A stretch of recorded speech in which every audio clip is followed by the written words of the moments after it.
Hello everyone, I am Kraftkraken, artist. I am a game dev, and I am here working on some pixel art. This is the next character in the Hololive myth collection, and it's Gura. So I did some of this off stream, and I'm going to be finishing it on stream. To be honest, I don't think there's too much more to finagle with. I need to kind of sort out her hair, and I need to do her shoes a bit better. That is the goal. Maybe I'll fix up her hand a little bit. I'll just the lighting a tad, like it's just various refinements. After this, I'm going to be working on the raffle winner. There we go. Okay. Oh wait, hold on. There we go. That's correct. Anyways, I work on the raffle winner. I did a raffle for pixel art like this, and we'll be doing that because I've been just so busy with my own things. So I'm looking forward to getting into it. Also, other news. Dungeon, what's their names actually? The YouTube channel Dungeon Musings has responded to my email, and they have given me permission to play their adventure in the background of these drawing streams. So I'm super excited to share their story with you guys.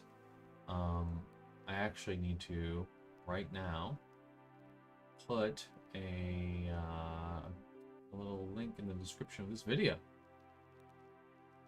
See here, studio. Actually need to get the comments up too. The chat. Go to content. Live. Click here. Cool. So get a link there. You know, we should do this. Look right to their channel. There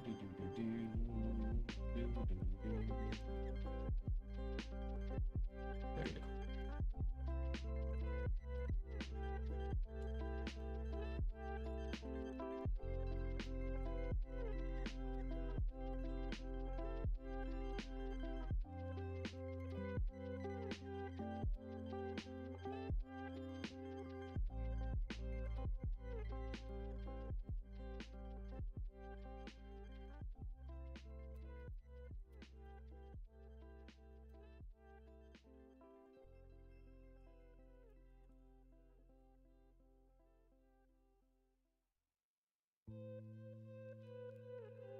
Awesome. I'm gonna put a few tags in. I think it's, well, not super odd, but I wish you could put tags in through OBS. Maybe I'm missing something.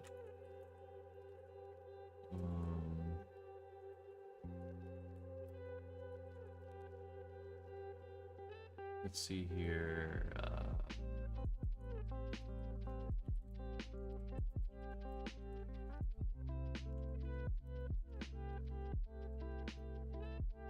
Cool, that should be enough. All right, save. Normally people use a waiting screen for all this stuff. Not me. Let's see here. This. Do that. Pop out that chat. Copy. I need to get around to fixing my setup. Paste, okay. Because like right now, the Kraftkraken logo is being imposed on by the canvas, and that's pretty much because like when I made this setup back in the day, I've been sitting on this stuff for a long time. I ended up merging these files, like as a PNG or whatever. So actually, we need to like shorten this right here. Like a that. Kind of. That seems right. But no. And there's a lot of like... Can I somehow extend this? think I hold Alt. I want to drag it down more. Test. Okay. So I think I hold Alt and I do... Huh? Oh, wrong key.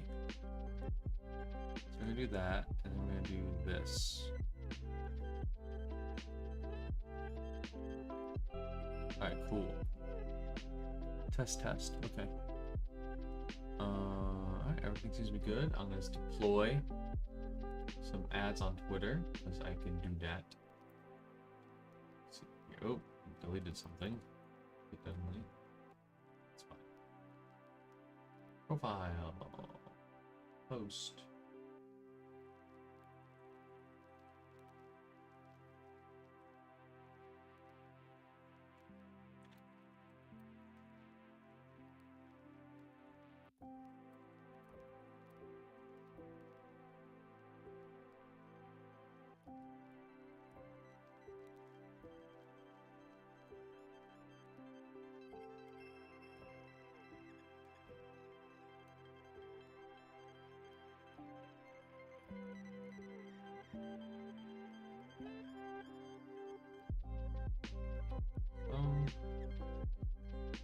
Throw it up on my Discord. Gotta start using that more often. My Discord.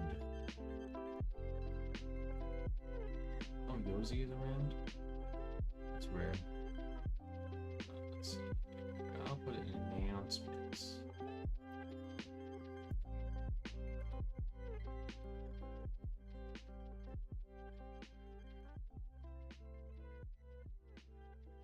I don't like this.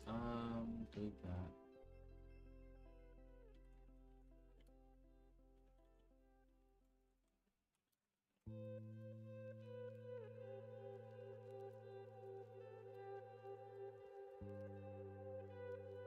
Okay, grab that.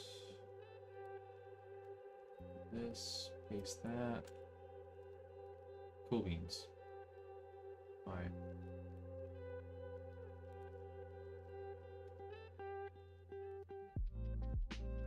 So this will be also an experimental stream, in that once I start playing the Dungeon Musings content, like I have his permission through email, but I don't know if YouTube is going to detect some sort of issue. Oh, I should not adjust the screen. I always forget that. So yeah. So far in the story, they're doing... What's the adventure path called? It's called, What's it called?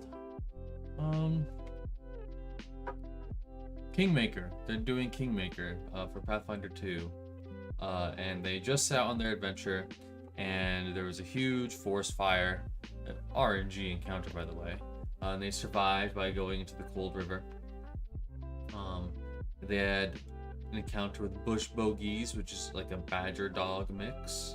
They had an encounter with mitflits, and they're trying to, I believe, they're trying to find bandits that have a hideout by the rapids, which they're approaching now. So let's get into it. So I could stop this. I could turn on desktop audio. And then I can start playing. All right. Go descending here. And let's not stand on any more ceremony and get to the good stuff. By which I mean the tasty insides of that orc. First up, Shara. Now, hold on. Actually, because you went down last turn, actually Brommel should be first because you guys have been repositioned to be just before the bush bogies. Let me rename that. It's really soft for you guys. Oh, because the tokens are probably... There we go. That's why. That's why. Okay. There we go. All right, perfect. Okay, first up is Brommel. Brommel, you have 3 actions. What do you want to do? And I'm assuming your weapon is out. You need not waste an action to try to get that. Brommel will use his first action to move next to this bush bogey here. Okay. Across from Trog. Actually, let's move him here. Yeah, okay. And he will then swing his Aldori dueling sword at it. Go right in ahead. kind. Come on. It ain't that hard to hit. Oh, good call on the flanking, by the way, because that is a hit. Yes. All right, so Brommel races in, and that is 2 actions. You have 1 more. All right, we will risk a second swing. Here we go. Come on. Big money. Ah, you want to hero point that? I will hero point that. Nice. Let's go early. There you go. Let's go hard. In combat, remember, in combat, you're getting 1 every... you're going to get a hero point every half hour. Outside of combat, it'll be every hour. So that'll be it for him. Okay.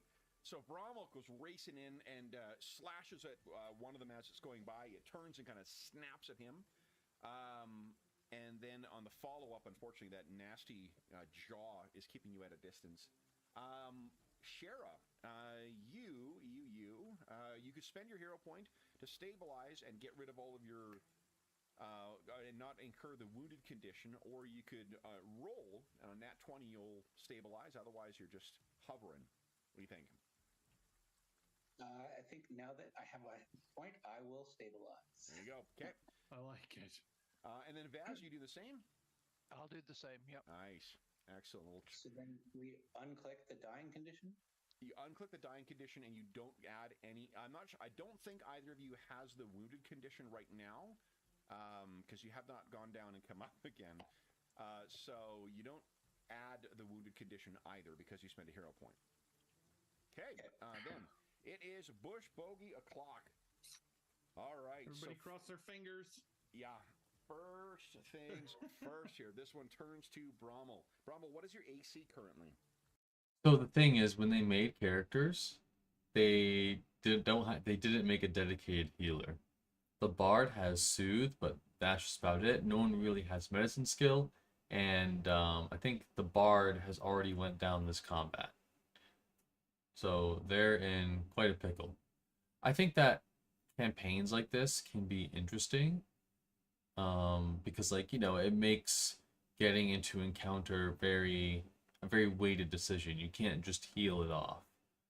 So, you know, some people would say that that's like an incorrect way to play the game, whatever. But I feel like it sets the mood, the theme of the game, right, a bit different, and it can just be a different experience altogether. I think that is worth appreciating. All right, let's get back into it. It's the 15. 50, that's great. 15, 1, 5? Yes, 1-5. Okay. Then, that's not great. I don't mean to pick on you, but that ain't good. All right. Oh, so I got a hit, not a crit on you. With his first one, Brommel, this thing spins, sinks his teeth onto you, 7 points of damage. And then he'll follow up with a second attack. It's not agile, so this is just +5. Fucking that 20. Are you kidding me? Oh, these Starfighter dice. All right, let's see here. However, I rolled dog shit for damage. So that is 13, 14, 15. It's, well, I mean, I guess dog shit's all relative. 15 points of damage on Brommel. Oh. Okay, he falls. And boom, you are down. Oh my god. All right. I remember you just go to 0. There's zero, no, right. yeah, negative hit points, and you're at dying 1. Then this thing will turn to Trog and try and get you. That is... what's your AC, Trog? It's like a sheet of paper, I think. No, it's 15. What is it? 15. 15. Okay, no, I missed you. All right, then it is the other one. Whew. That is a 21. Oh yeah, that's no problem. That's a hit, not a crit. That is 7 points of damage on Trog. Let's try not roll a nat 20 this time. Okay, it's not a nat 20. I think it is a hit, though. 7 plus 5. Oh, a 12 was a miss, right? Yeah, that's a miss. Okay, so number 3, that's Jack Dice. Number 3 is a miss as well. All right, so this one gets you once Trog, but doesn't manage to get a second hit. Then it is the end. Oh, no, the end of the round. Now it's Trog's turn. Trog, 3 actions. What do you want to do?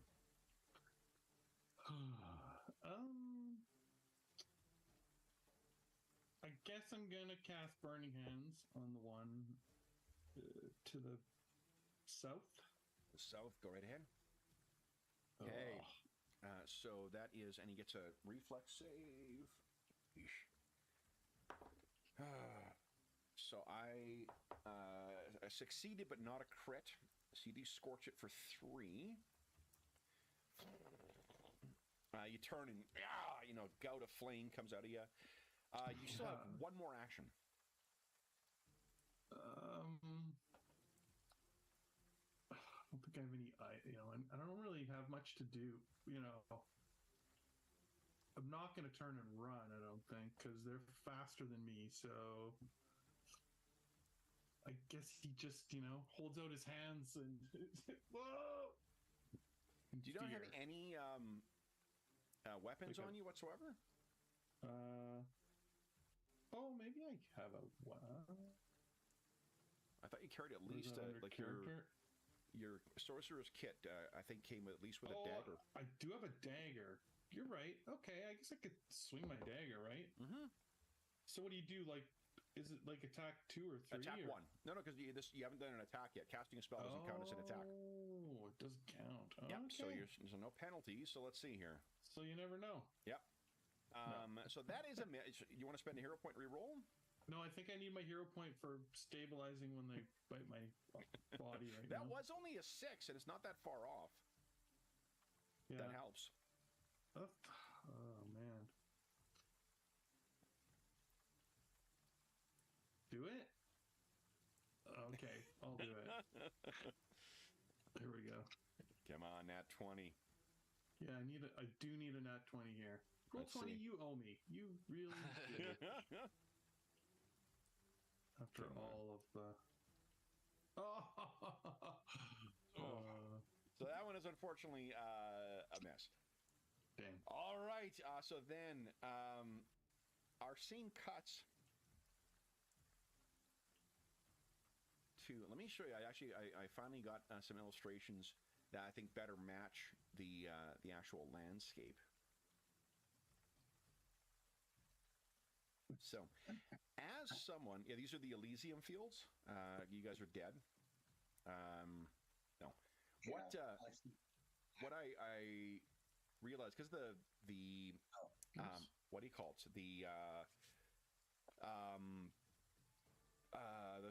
northern parts of the Stolen Lands are prairies, and one of the things that is really fucking challenging to find is painters who paint any kind of fantasy stuff. Seems they want to always add in fucking mountains in the background. So any river you've got, it's always got to have something interesting in the background. And as someone who grew up in one of the prairie provinces, like, let me tell you, there ain't no fucking mountains to be spotted, when you're looking out in the middle of nowhere in Manitoba or Saskatchewan. But this, I think, is a great depiction of what a prairie river looks like. I've got at least 2 folks who grew up around in a similar area here. Would you guys agree? Yeah, it looks good. Yeah, it looks great. Yeah. And this is also, I think, an idea of what riding around, like down near the river, would be like. It's marshy off to one side. There's not a clearly defined bank in some places. And it seems to go on and on and on and on. One of the things that it can do, though, is that with the unevenness in the terrain, you can sometimes not be aware that you're not seeing things in front of you. Or relatively close. And that is why what we see is a group of about 10 people in a caravan traveling. And among them, there's a collection of humans and humans and dwarves and half-elves, halflings, gnomes. It's a collection of folks who seem to be heading, for the way the sun is going, they are heading to the east. And what we see is that someone up ahead who is leading their horse, this horse suddenly stops. The caravan itself is made up of about maybe 20, 25 people. But the horse up front stops. And the person leading it along is laden on the back with a bunch of supplies and whatnot, stops and, hey, tries to pull the horse forward, and its nostrils are flaring, and its ears are flat against its head. And he's like, come on, you stubborn thing. And we then see someone walk up. And this person is dressed in long white robes, and he says, what's the trouble, friend? And he said, the one leading the horse says, this damn thing, what's going on? And the man leans in, and we can see that it is a man. I mean, we've heard his voice now. And while he is an attractive and fine-featured person, you see there's no point to his ears whatsoever. He appears to be human. He leans into the horse and kind of scruffs it on the nose and says, what is it? More to the horse than it is to the owner. And then we hear in the distance, to the east, a sound of something cry. And the horse kind of goes back, and not just the lead horse, but the horses all in the caravan. They've all heard this cry. And while they may be seen as dumb draft animals, they certainly know the sound of a predator when they hear one. And the man, dressed all in white, lets go of the horse, and he hears as well the sound of a shout and something unusual, an unnatural sound, the sound of magic. He turns to the caravan and says, circle the wagons, I'll be back. And he begins running at a sprint off in the direction to the east. And then what we see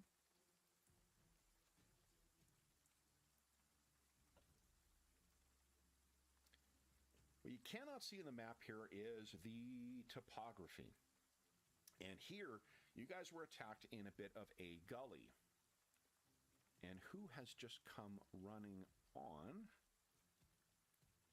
Let me see if I've got an... Oh, do I have an actual illustration of this feller? As a handout? That'd be nice, game. So, when I imagine doing scenes like that, like scenes that the players themselves would not be privy to because their characters weren't there, I hesitate because I don't know. I feel like I'm not sure if it enhances the storytelling to do things like that, or if it takes kind of like the spotlight away from the players, right? Because if this guy comes in and saves the day, you know, some players could think that it's like a GM PC, right? A GM NPC PC. And the game should be, you know, focused on the players and their experiences. Also, I feel like I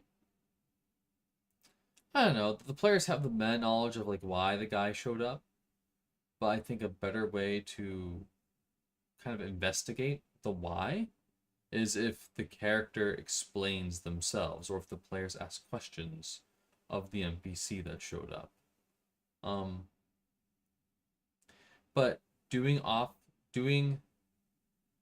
scenes that don't involve the players, it's an idea that I've rolled around a little bit. I'm still thinking on it, but currently I err towards the sides of no, because again, I think the camera should remain on the players. Let's see how this plays out. Let's see. Oh, I do.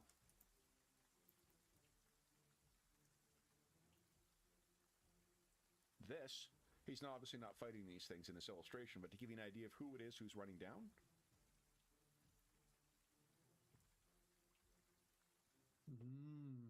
An individual dressed in the white robes of a cleric of Serenay.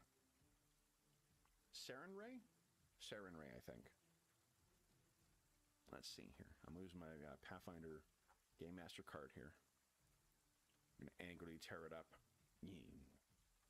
hold on here. So here's where he is coming from.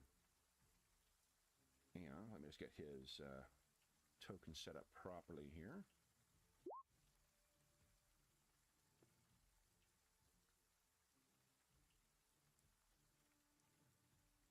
Go. Bottom overlapping. Okay. Get rid of that. Get rid of that. Oh, actually, he has that. And.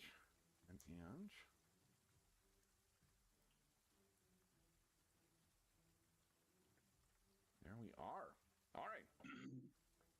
We finish his move here. He has come running in and is racing down towards the lot of you. Would someone give us a 1d20 plus 7 roll, please?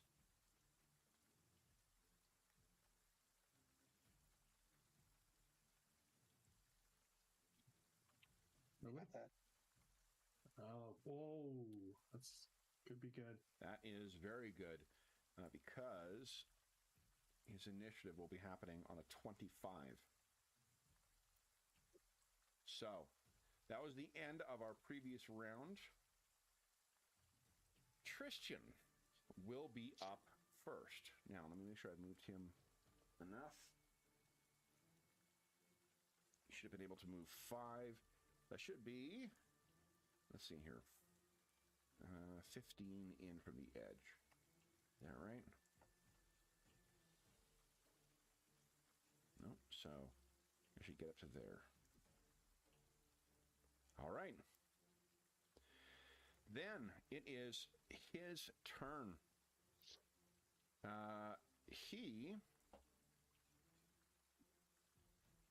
Let's see. Ooh.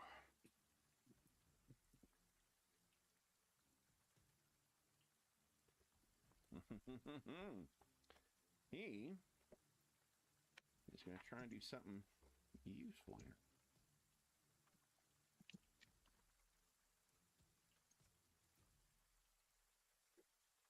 Where are we here?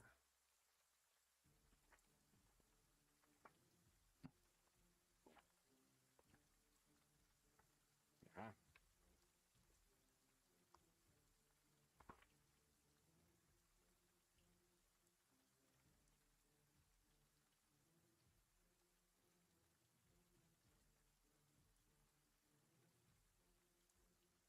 Okay.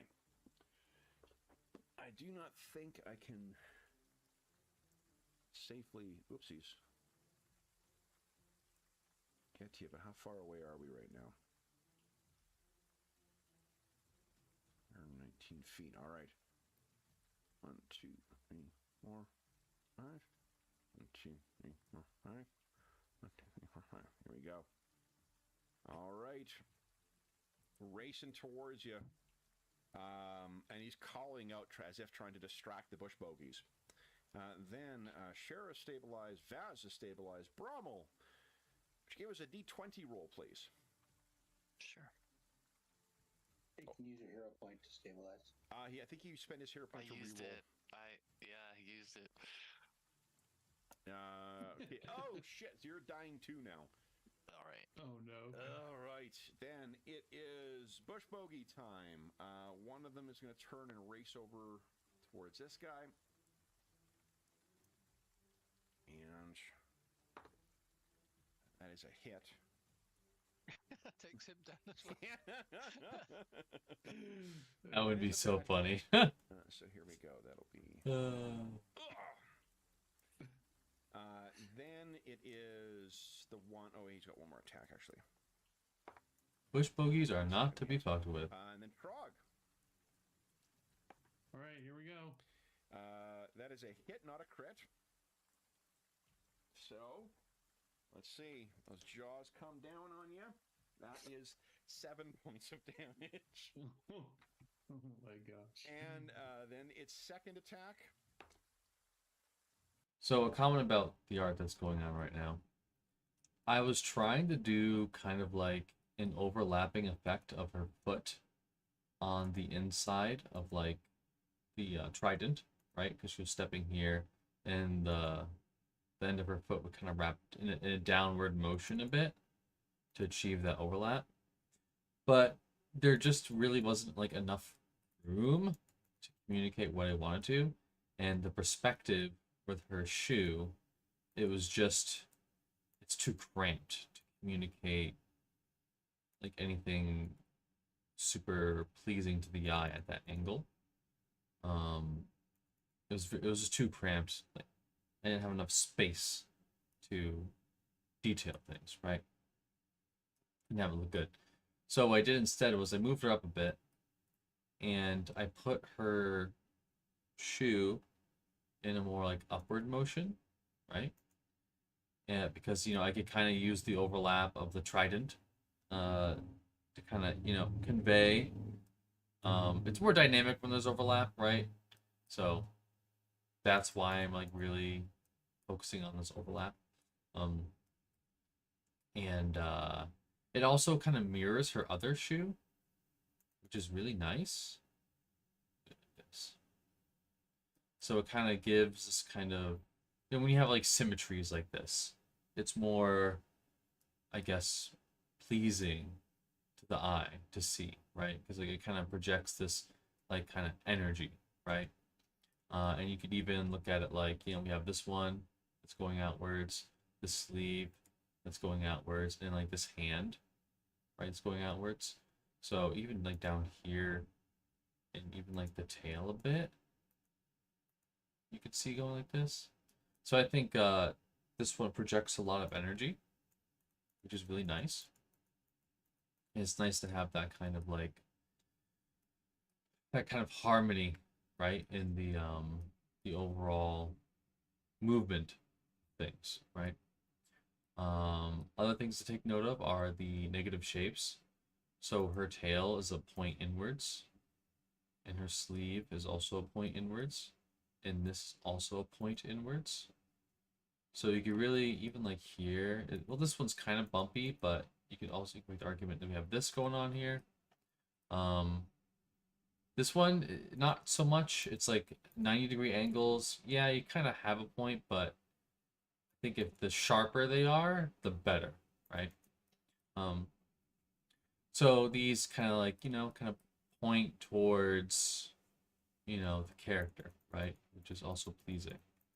Now, when I make a piece, I don't always consider like, I don't plan out the negative space, let's say. I plan out the positive, and then as I'm sculpting it, I try to look for moments where I can make the negative space more effective. And maybe I could do something like here, where like we move this arm a bit more outwards so that there's more like dark space here, so that we have like a stronger point inwards, right? And again, that mirrors like this side of things, which contributes to that kind of harmony in movement, right? Harmony in like shapes, so that's where we're at now. I don't know how I accidentally fudged this up, but we're gonna, did I? Hold on, let me just undo a bit. No, we're gonna go forward. I must have done that a while ago, when I probably moved up the trident of the character. I moved up Gura.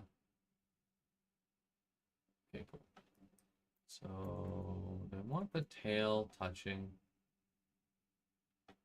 I think I don't know. Tough choice. Because like if I extend the tail such that it touches, we have this nice like shape here. And I dig that shape because it's kind of like triangular. It's kind of sharp. And I wanna kind of emphasize the sharpness in this design. Because Gura is a shark, so I like sharp things. But for me, I think what bothers me the most about this is this hole. To me, that hole is pretty distracting because it's like a high contrast point, right? Because we got like, black, white, black, right? And you know, like you could even. I think when things look like eyes, that's a problem. Like negative spaces like this, right? It's very attention grabby. I could fill it in with white like this, which I think I might do. If this was a sticker I sent out, I would definitely fill in that gap. Then you'd make the question, why not fill in this gap too, right?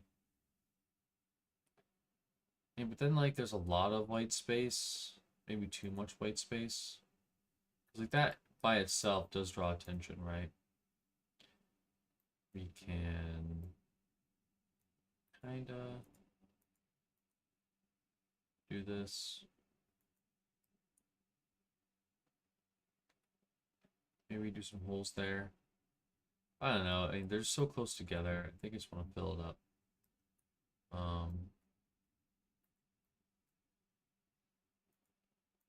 We'll do this. Do this. No, no, no, no. So I think that's about it for some of these decisions here.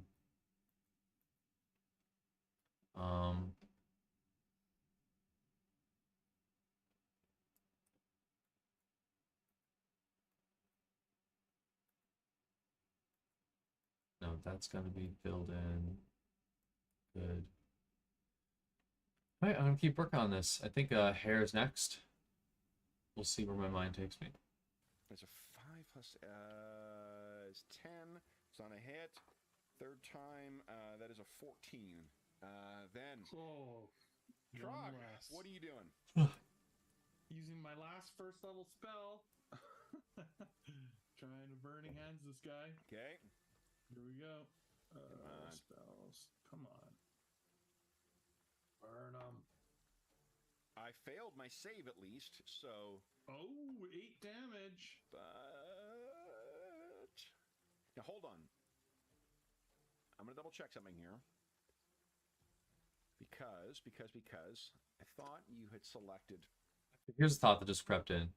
So that scene that he did with like, you know, the caravan out in the distance or whatever.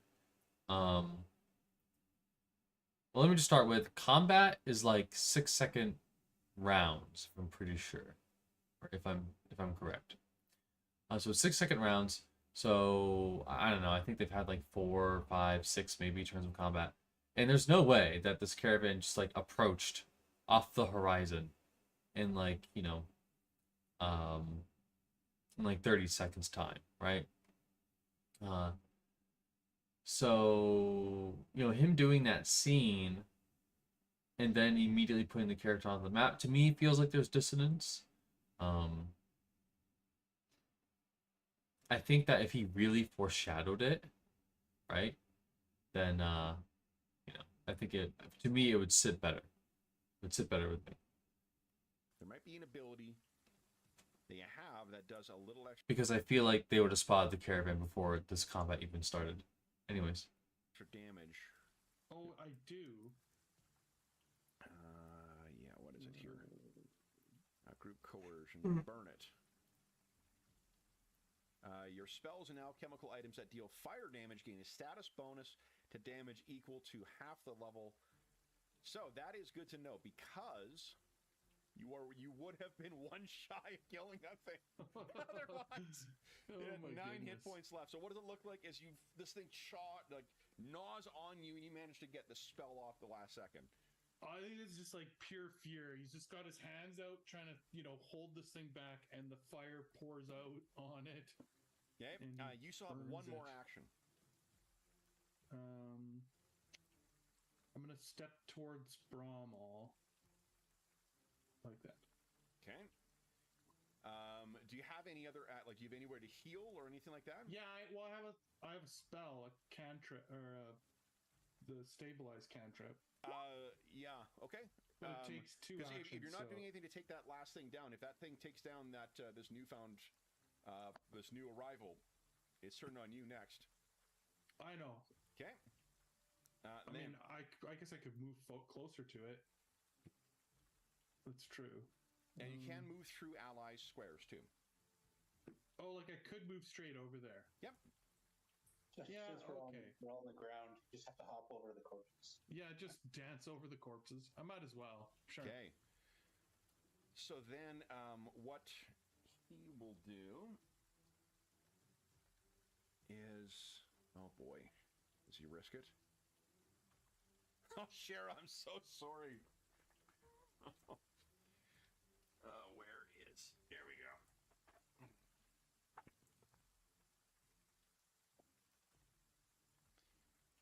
He is going to risk something here.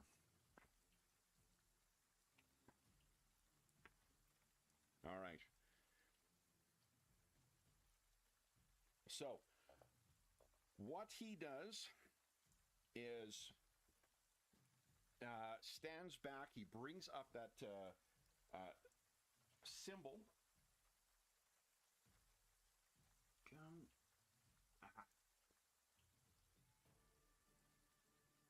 Of Sarenrae. Gestures, and there is a pulse of light.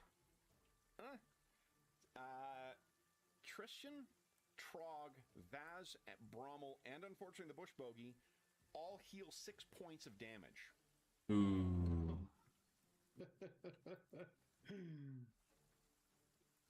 Sure, you're just outside of that. Oh, not 8. Hold on. There we go. So.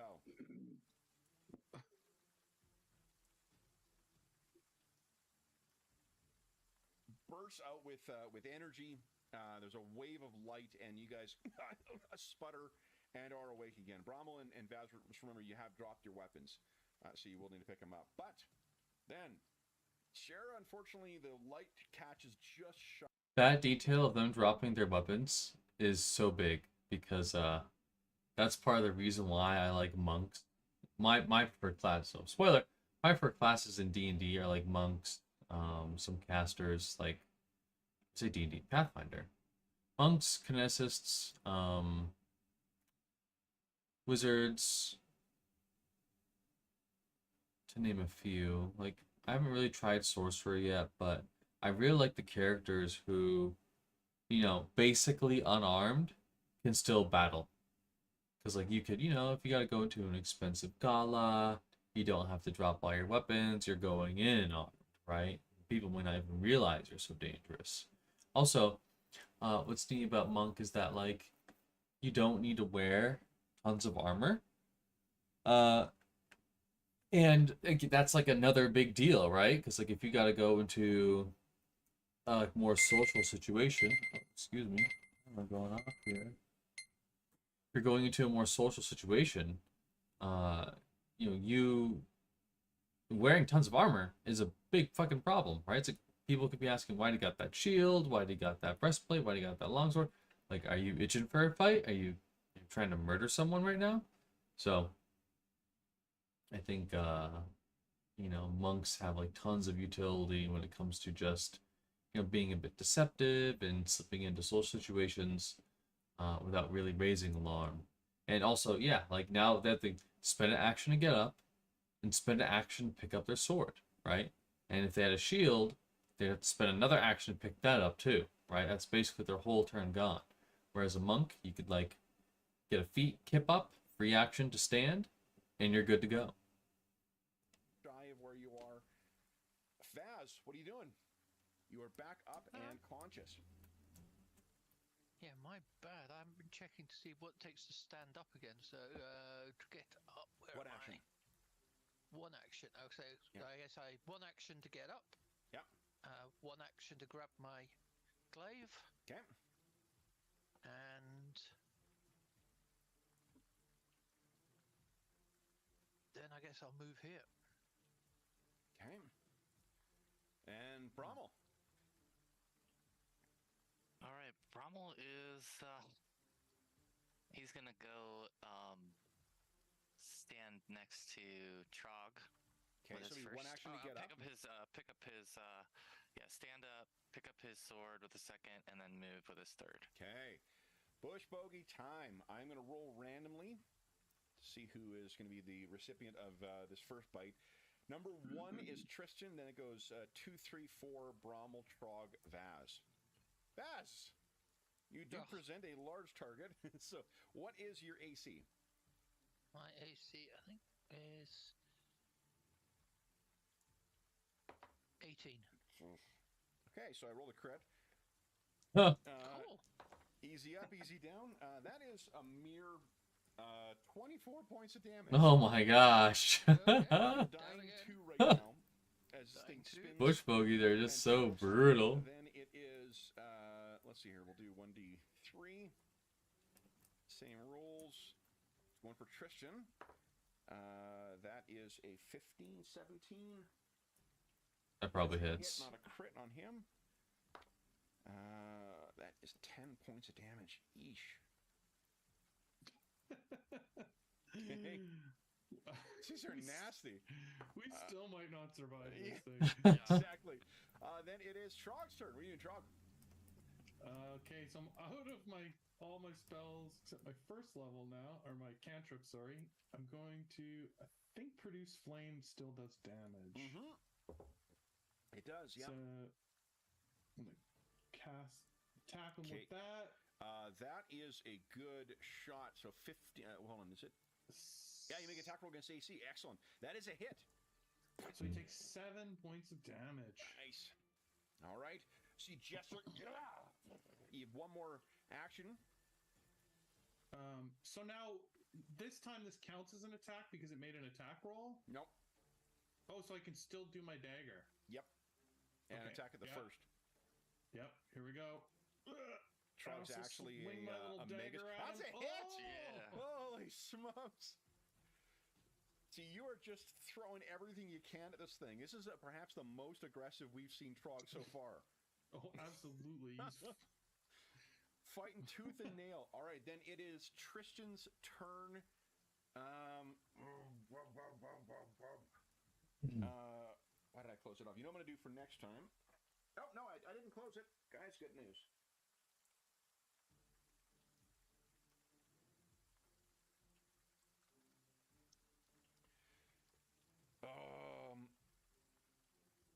It's probably not a good idea, but he's going to do the same thing as last time.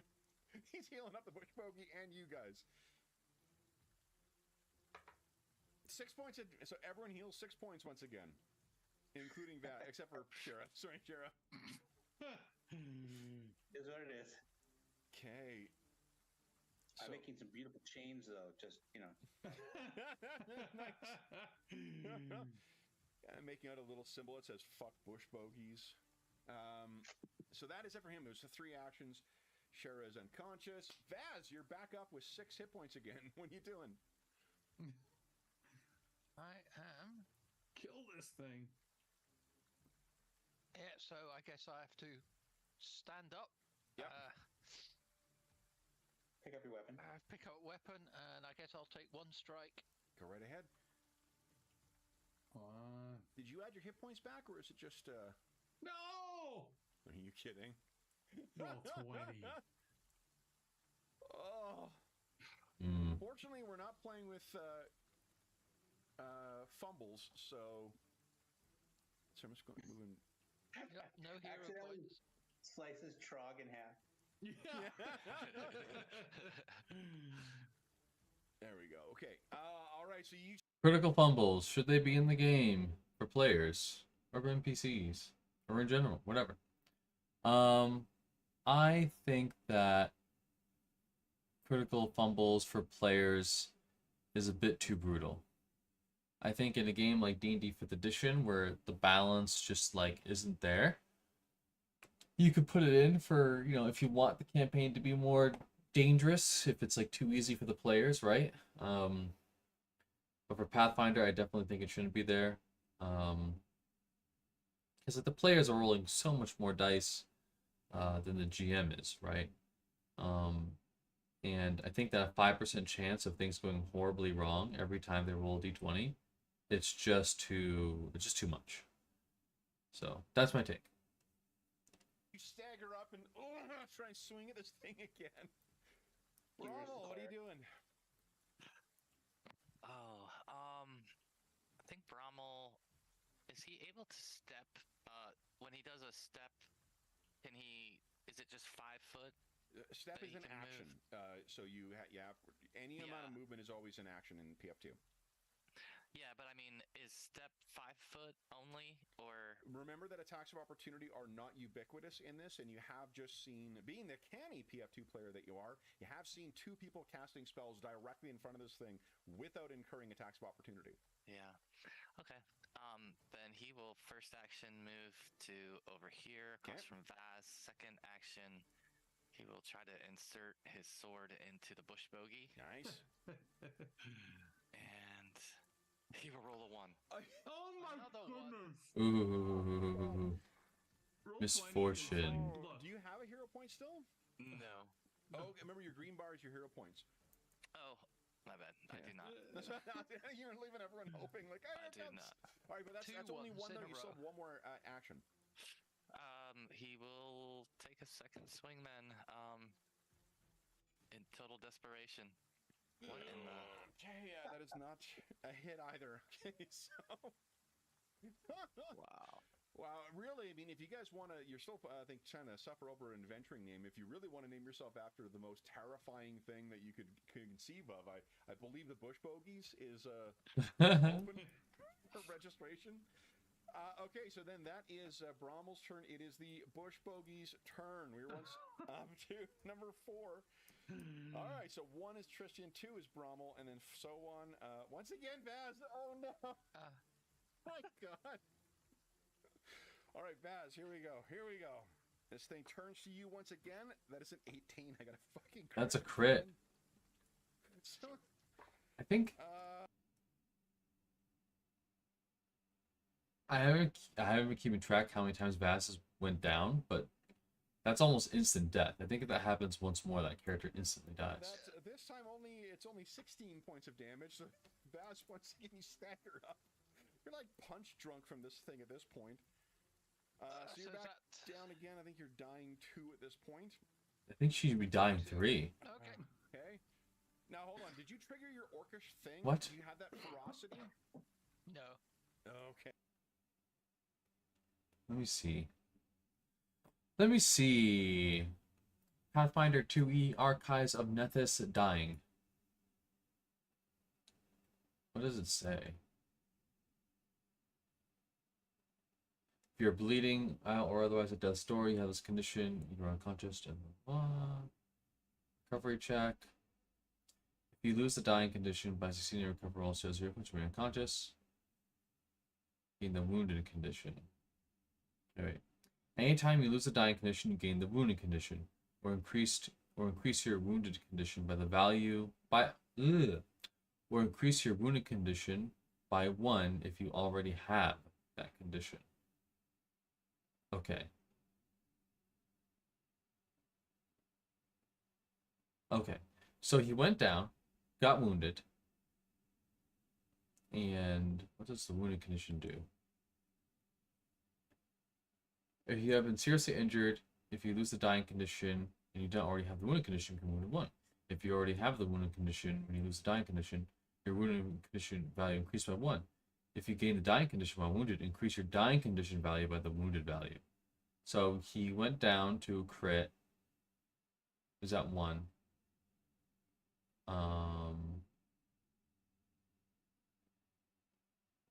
The dying condition doesn't say anything about being crit.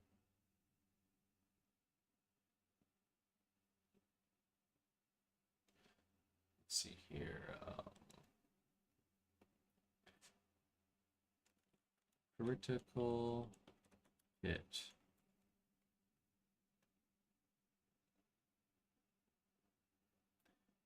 It doesn't say immediately here, but I'm pretty sure, because like he just ruled you're at dying 2.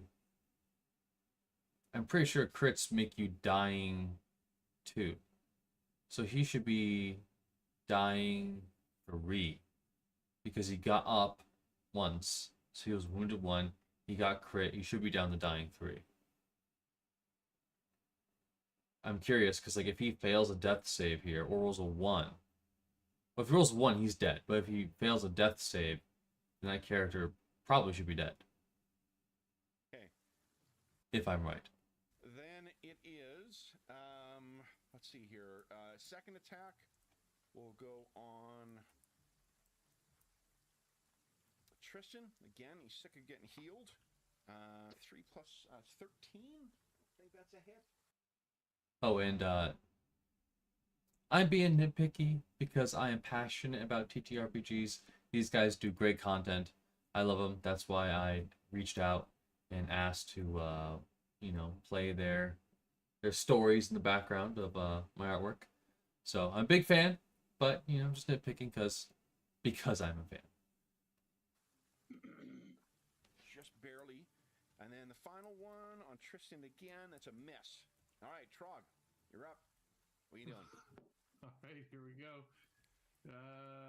Same scene. Okay. He's got his burning or produce flame. Sorry. Okay. There we go. Come on. Oh. You want a hero? Oh, you don't get. I don't have a hero point. If you stall for it's 8 o'clock my time, everyone gets a hero point. All right, then All let's right. just immediately blow it and re-roll that Sounds good. because we want to burn this thing. That is a Yes! hit. There we go. Okay. That's 7 more damage. Yep. Oh, 7. Right. Yep. And then the dagger. Here it comes. Come on. Come on, The dagger. problem is that the cleric keeps healing them, That is a miss. or healing the bush Now you bogies. recoil back from the burning. Okay, and then let's see here. How many spells Tristan have left right now? Oopsie. He's got 3 heals prepped. Oh, he's gonna do it again. Oh my god. I can stop healing this bush bogey. I'll step over here. Okay, good. And then Ooh, probably not. I think the bush bogies are putting out way too much damage. Probably better to use my hero point. or you could take 16 points back. Ooh. I'll be wounded 4 though. Yeah, but I thought- wounded doesn't impose any penalties. Just okay, the then only thing let's that go with wounded that. does that if you go down again. Oh, you're orcish. So just make use of those things. Well, so he gestures, comes over, sees you once again, lays down, and says, "Rise, sister."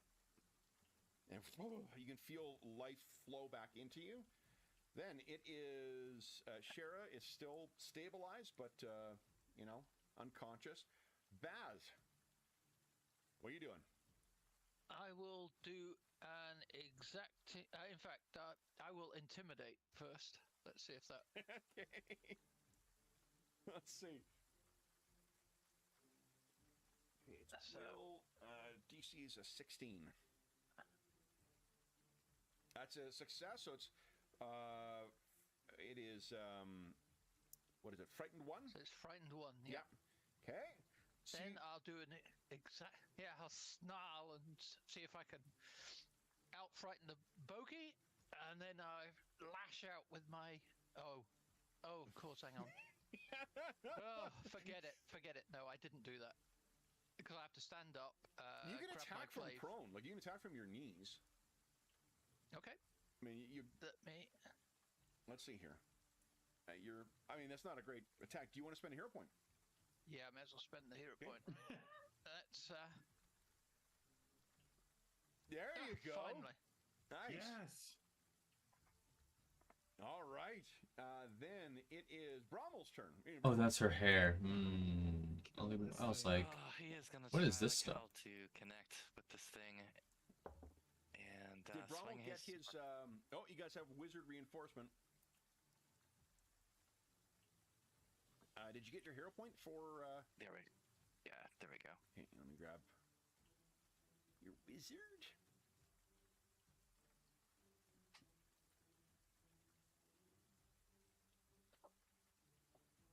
There we go. Put him next to. I think he was around where Shara was. So put him right there okay, that tracks. on the token layer, and let George into the old Zoom call. Let's see. Actually, this blue streak would not happen here. It would happen like down Yeah, he's here, on the right layer. I'm just not on the right layer. which is a bit difficult. Okay. And this is difficult because, like, there's not really a lot of contrast in this area. And I don't really know how to reconcile that immediately. Like, I don't think there is a good option about it. I think I could be really, make it really thick and obvious over here. I think that's the best I can do, and hopefully people will see this kind of continued. I could like really thin this line. 1 pixel. I don't know. I could do 1 pixel for it, but I like the thick sleeves. I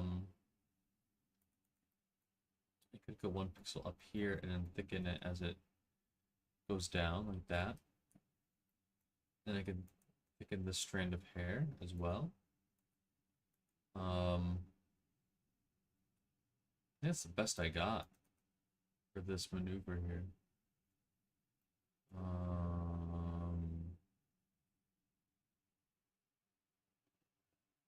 I think this needs to be pushed down more. Gura's hair is kind of weird. I'm not saying it's bad. She's got like really long bangs. She's got kind of wild hair. Wild child.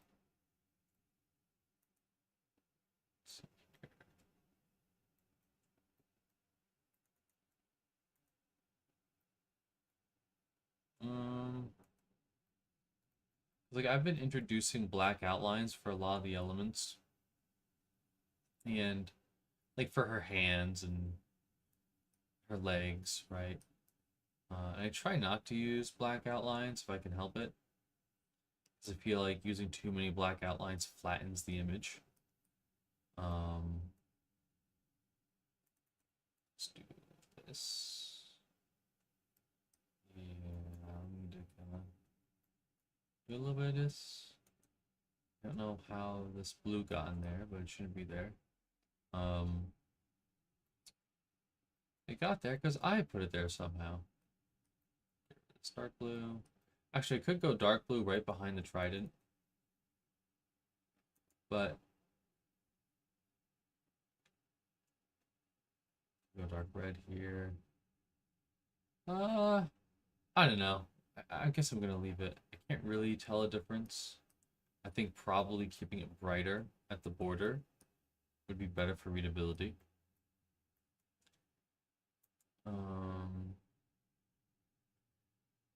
Let's see.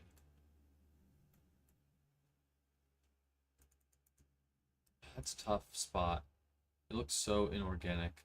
But she's got like her little pouch here. Maybe I should outline the pouches like this.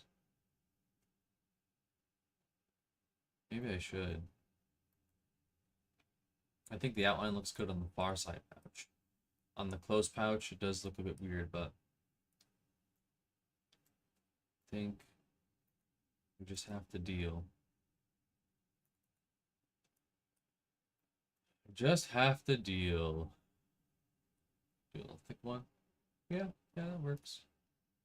Like, in considering doing it with her hair too. You know? It's a little like outline. I don't know, I don't want to do it. It does not appeal to me.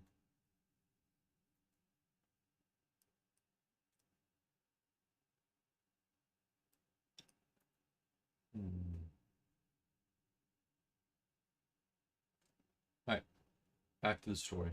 Go. And Brommel, that is a hit! And Brommel, I have good news. George has just joined the call. Why don't you tell us how you take down this last bush bogey? Oh, nice.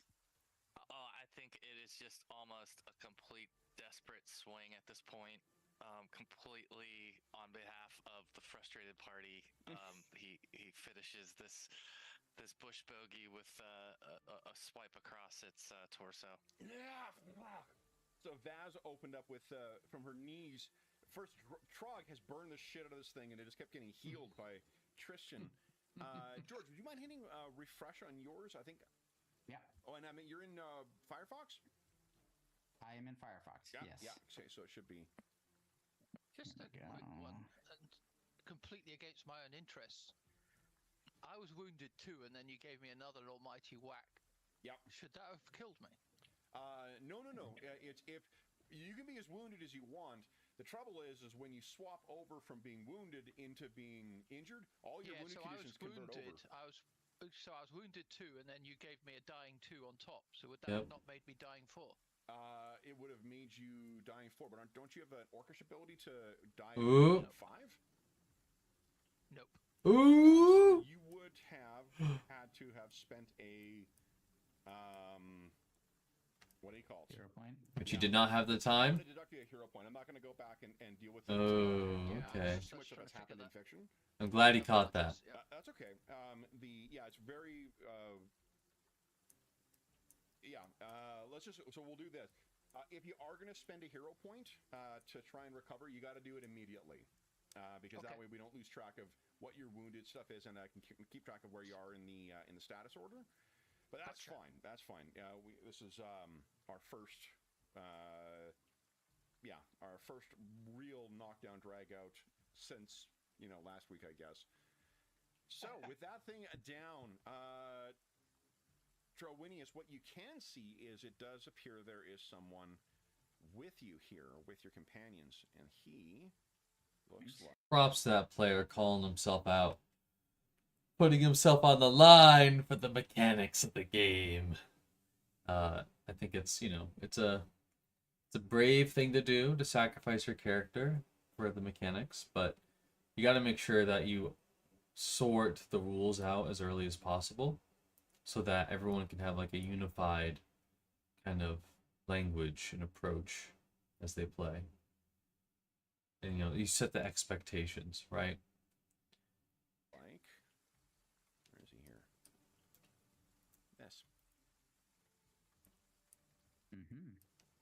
Ooh. Okay, I'm getting a sense of what class this might possibly be. They really do that's care in the what do you call it, direction of show don't tell. It's true. So, there you go. It moves up to your handouts though. Cool. So with that going down. That's right. There we go. Guys, what happens next? So I guess Tristan sees Shara over there. And Trog would probably have run over there too. Okay. Do any of you guys have heal? No. Okay. No heals. Some treating of wounds, possibly with some medicine. Medicine is what I'm thinking of too. Are you trained in medicine? Anybody? Then Tristan. Let me check. Tristan will be kneeling down to do so. I am not. Would someone give us a 1d20 plus 7 roll, please? Dave, actually, why don't you do it? Yeah. Just pretend you're rolling for weather. Rolling for weather. Oh, I hope it's not storming today. There you go. Nice. All right, so then you are... Dave, would you give us a 2d8 roll, please? Rolling for morale. And you lose your wounded condition. Nice. So you're going to be at 6 hit points. You wake up and you see this attractive blonde man, human, is ministering to you. And he looks over at you all and says, is anyone else injured? Hello there. Mm-hmm. Hello. And he offers to help you up. She'll take it. Okay. Picks up a blade from the ground. Gives one of those things a kick. Thank you, friend. I don't think we would have survived without your help. I'm grateful to have heard and to be able to have attended. Those things are vicious. Horrible creatures. You can all hear as well too. This guy's got a very, he's got an unusual accent. He's got to come from somewhere further to the south, which might make sense. Who is anyone trained in religion? Yes. Let's see. Okay. Yes. Excellent. Oh, and Bromwell's also got his catch-all stuff. Bromwell's the guy who knows a little bit about everything. You know what? You don't need to make a roll. And I am too. You are too. Yeah. So both of you would recognize the holy symbol he's been carrying in the robes that he's wearing mark him as a member of the Church of Sarenrae, the goddess of the sun, which is typically it's found all across Golarion, all across the Inner Sea region, but it is particularly prominent in Osirion. Osirion, yeah. And the kind of they're sort of Egyptian Quasi-Egypt, kind of, yeah. yeah. Type setting. So and to the south. So he, you can tell from like his white robes have got some dust and stuff accumulated on them. So he's clearly someone who's been traveling for a bit. But he says how did these things? Did they just set upon you? Yes, we were just traveling down the road and they jumped out at us. Yeah, we were minding our own business, and they had attacked. Who knows why? Someone's got. The Everyone law- check their shoes. There's a tracking signal in one of these things. Or law of the jungle? I don't know. Would let's see here. Frog and Brommel and Vaz each give us a 1d20 plus 7 roll, please.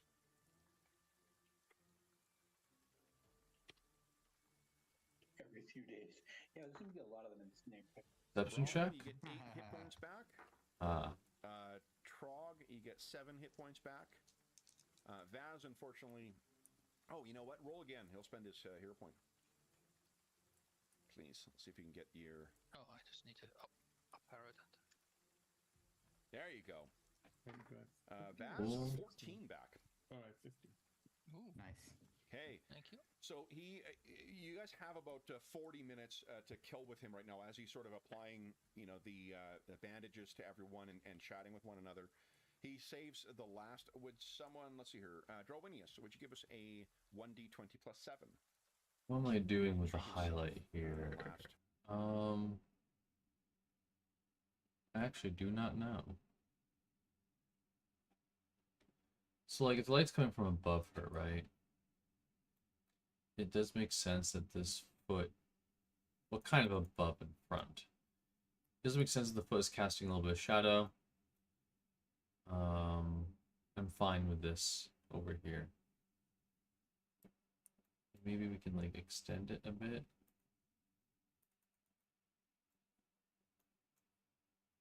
Like that, make it thicker. Maybe.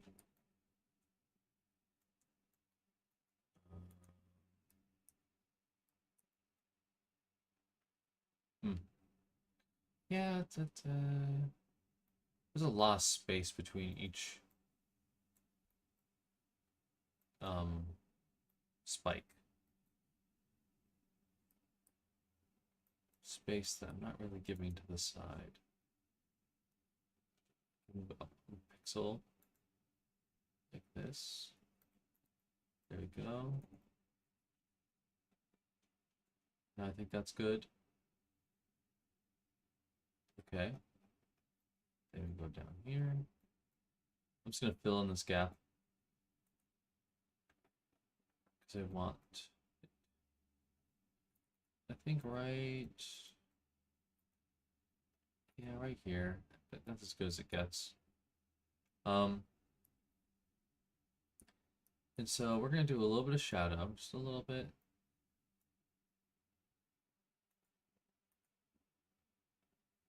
Yeah, get some overlap. Nice. And this would be your pinky. So I don't know if I should cut that a bit. Like this. Yeah, I think so. Drag that down. Drag it down.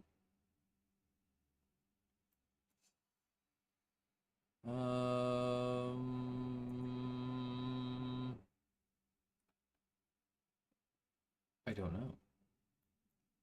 I think we leave it like that. So she's got little swirly things at the end of her trident. As I think she does. Yes, she does. It's a coiling shape. I guess we have to use black outlines for that, right? Like, there's really a good way about it. Okay, cool. I want to kind of just a little bit like this. I think that'll have to do. Erase that. Erase this. Nice. Do this. Erase that. Good. I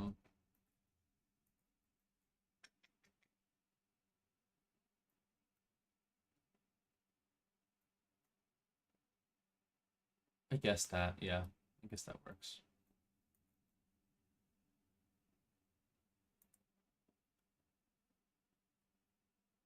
Okay, it's a bit exaggerated, but I'm comfortable with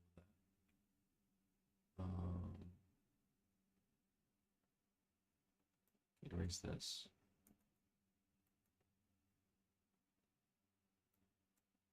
Alright, cool. Yeah, that works. That works. Well, actually, because we have like an upward look at the trident, this kind of like curved down shape is incorrect. It should be curved up a little bit, right? So, I mean, I'm gonna try to emphasize that with this. I don't know if it's gonna work, but we will try. Yeah, a little bit of curve up. That's what we need. Okay. That's better.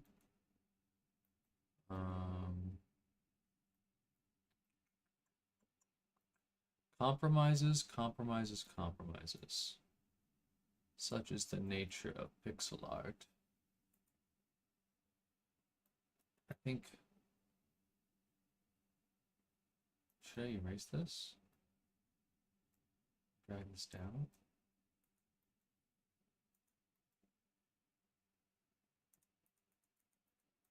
I don't think so. I think that is yet another compromise. Yet another compromise. Yep, that'll do. In the color of the trident. So I've been looking at a depiction where the trident is like kind of greenish, but it's actually, it seems pretty damn blue. So we're gonna go in and color view this bad boy. I'm going to drop the area scaling. Select. Hide the marching ants. Oh, wait. Okay, we're good. No, okay, I thought they were selecting the name at the bottom, so. Okay, maybe hue slider can just fix it for us. Nope, that's more green. That's kind of the color we need. I think it's like perfect immediately. Nice. Okay, cool. So, how do I do the highlight? The highlight should start, we're going to use auto select. It should start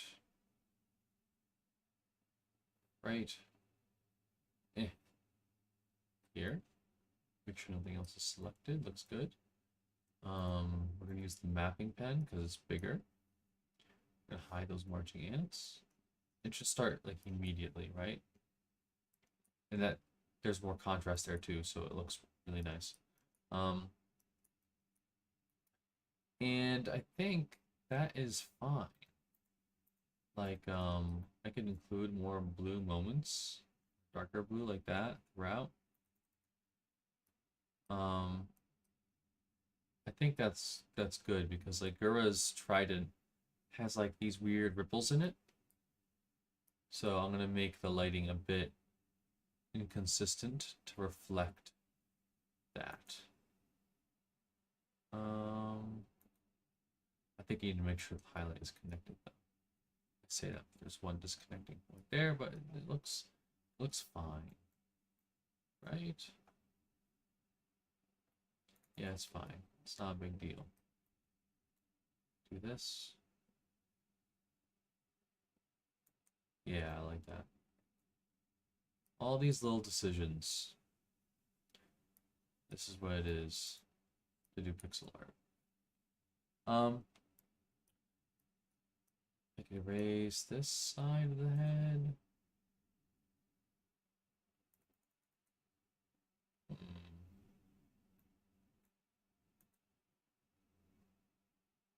Part of me likes the exaggerated outline a little bit, but I'm gonna get rid of it. I think the real problem with this, like if I was gonna nitpick this here, I think this moment where it's like kind of like a right angle, you know? See, like this flat line, right? I can't do the flat line. Okay, this flat line, and then straight down. I think, I don't know. There might be aesthetic in that, but that feels a bit too perfect for me. I think the rest of the pose is definitely dynamic enough. Like I'm not gonna be so upset about it, but if I had to nitpick my art, that's what it would be right there. We're gonna get rid of this. Try to smooth out this drop. And I think actually, you know what we're gonna do? We're gonna do this.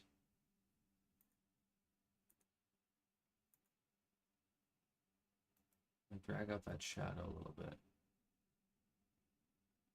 Yeah, I like that.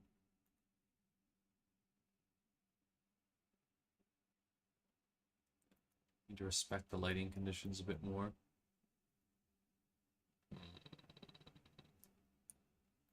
And when it comes to her shirt, a little black here. That's fine.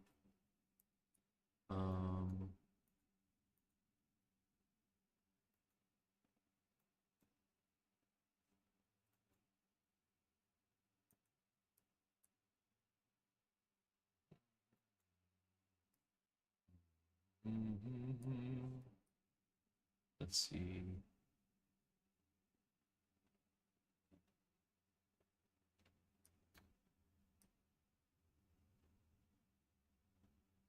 I think this is pretty much done. The hair's good. And I keep nitpicking it. See, when I'm at the phase where I'm like nitpicking constantly, that's when I know that I am nearly done. Can we get pure white for a highlight color here? We can. So what we're going to do is we're going to do this. We're going to grab our mapping pen, hide the ants. I said, oh, whoopsie, hide the ants. There we go. And we can just do like a little stroke. So my problem when it comes to like doing, you know, these highlights, I guess, is like I feel like this side of the hair should also have a highlight, and then this side should have a highlight. But no one really does that.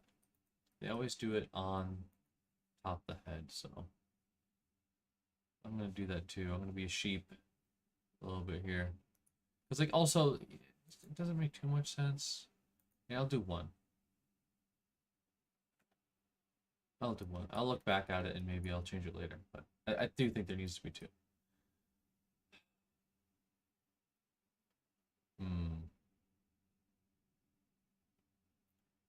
Yeah, we'll see how I feel. It's like if I did a black outline down here with the hair, oopsie, like that, it would stand out a lot better.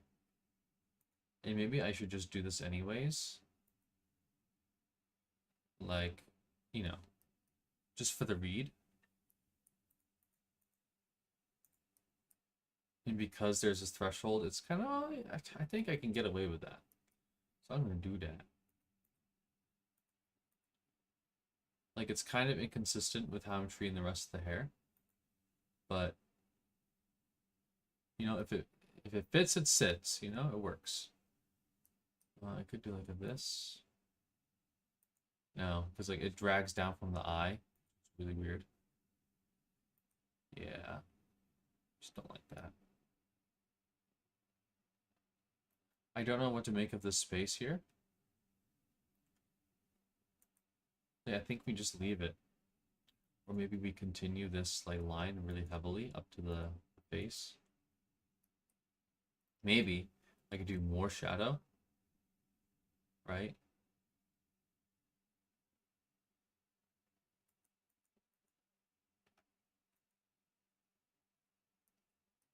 Ooh. Tough choices. I think maybe a bit more shadow. So we really get that impression. Yeah, I think that's what I needed.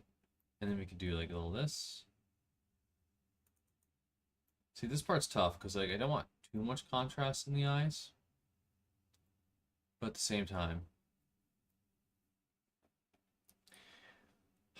Yeah, I think that's good. Well, I think that's good. Yeah. I think we'll stick with this. So I'm going to do some airbrushing on it now. Let's see here. Yeah. Go. So we'll make it its own layer. What's this? Something all the way out there. It's Kiara. I should really start naming these folders because we're getting a bit out of control here. We drag this in. We will do a color. Or tail color. That'll work. Grab soft brush. Like so. We'll add glow. We will do this. Do a bit of a yellow. Ooh, it's like really bright on her. So I'm just gonna lightly apply this. Like super light. Because she's got a very bright color scheme as it is. So that's what we're doing. And then, hold on. We got another layer. We use color burn. Color burn. Alright. And then we go little purples.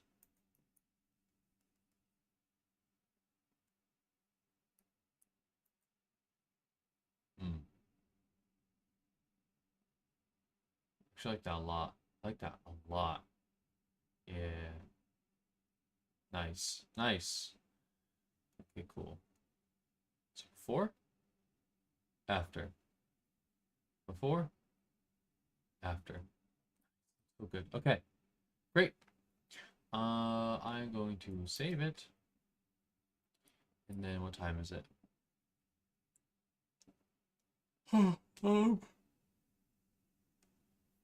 Alright. So I think I'm gonna get started on the next character. And I need to know the name. Oh, Yukiko is the name of the next character. The winner of the art raffle. So actually, I'm going to use this pose down here for her. So it works. So we'll move Gura out of the way. Nice. Now, the thing with Gura is that, like, I didn't intend for this, but I think she's like well, actually, Ina's probably the biggest sticker. The biggest pixel art I've made. Maybe Nisana is biggest. But I think I made Gura. The pose made so much sense and it's dynamic. I think a lot about like how much space I'm giving per character. They don't want any one character to have too much more treatment than the others, right? I want them all to be relatively the same size if I can help it. But also, I'm kind of like experimenting with styles, right? Because like this style is evolving over time. And if you compare her to Iris, right? Like the hands are bigger, the shoes are really big, like her head is a bit bigger too, right? So I ultimately don't know where this is gonna end up, but I'm excited to see it evolve because it is a style that I like. I think it's a good in between in terms of scale, because like more scale means more detail, and well, if you scale too much, then you really lose what's special about pixel art, right? Because it's really a minimalist discipline. So, you know, I gotta keep my eye on like how big I make these things. But yeah. I look at Fauna's fingers. She's got 1 pixel fingers in this one, right? And maybe I should just like exaggerate whatever I feel works for the image. Maybe that should just be the go-to. But for Kiara, like I went really small hands too. See, oh, what was this? Okay, good. I thought like I accidentally left that on. I was about to freak out. Okay, so we'll move this over here. We'll lock it. Good. And we'll drag this. Yep, I was gonna use this pose for Ina, but I think it'll work good for Yukiko. So we got something like this here. I'm talking a lot now, so I'll put back on the music. I need to turn off my desktop audio. And I'll put on my music. Which is fine.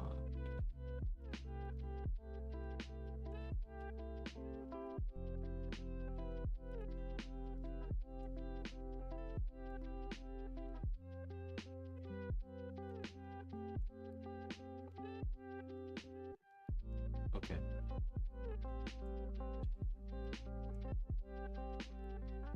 Neat. Alright, cool. So you're all going to discover what Yukiko looks like as we work. Here's a look at her design here.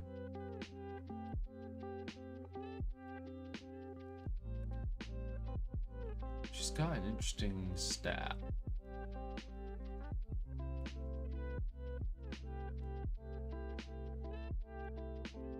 And she's got like little shard wings.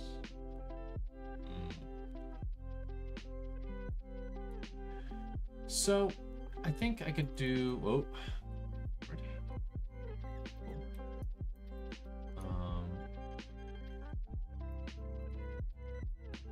For her staff, and I could have it in this hand,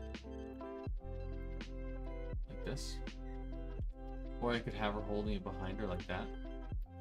That'd be a very. No, I can't have that. It's weird. I think holding the staff up is best. It is really big though. Like the end of the staff is like a portal or something. And it's like this big. If I could draw a circle.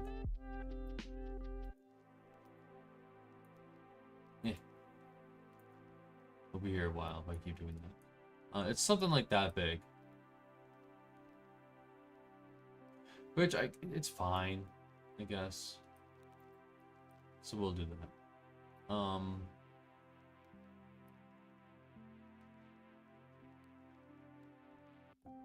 I might reuse Gura's color palette for this character in terms of like the skin.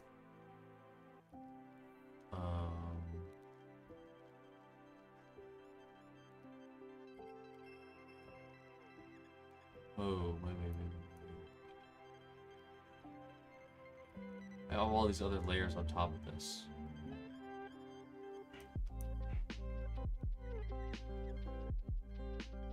There we go.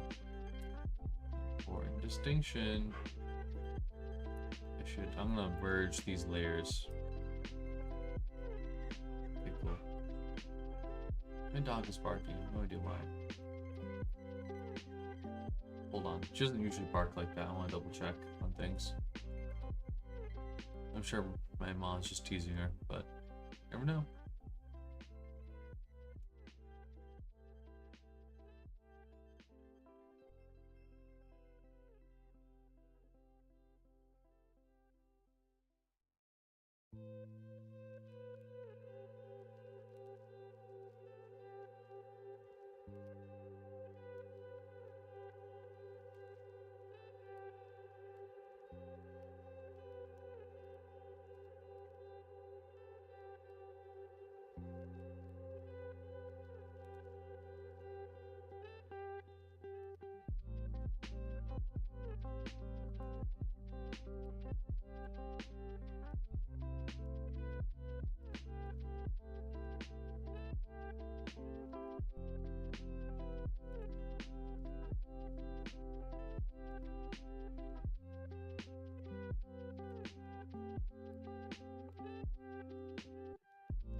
Alright, I am back.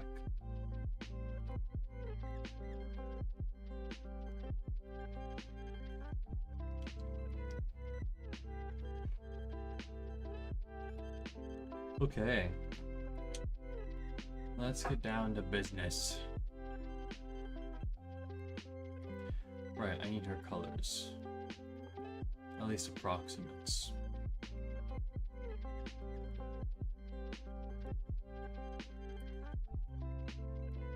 So I'm gonna color pick from the character reference.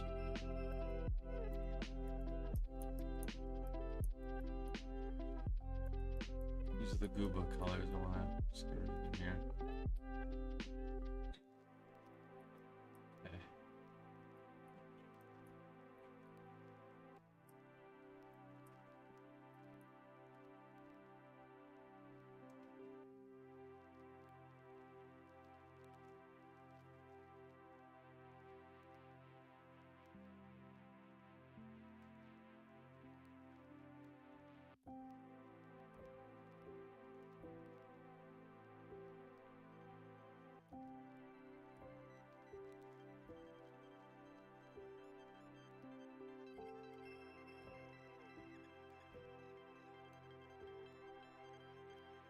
Stupid ads.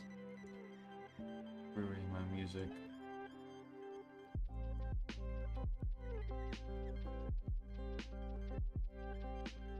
Okay.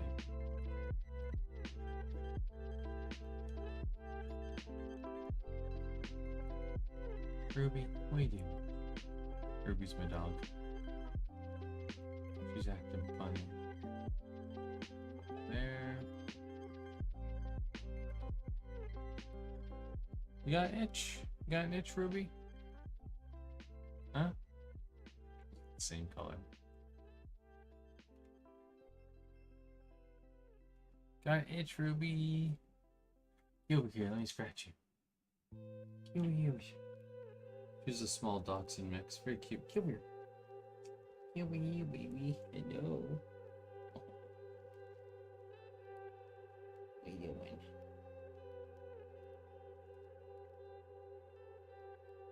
Oh, does that feel good right there? Oh, is that a new spot?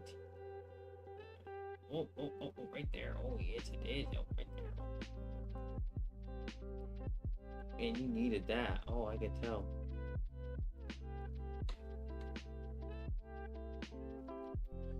Okay.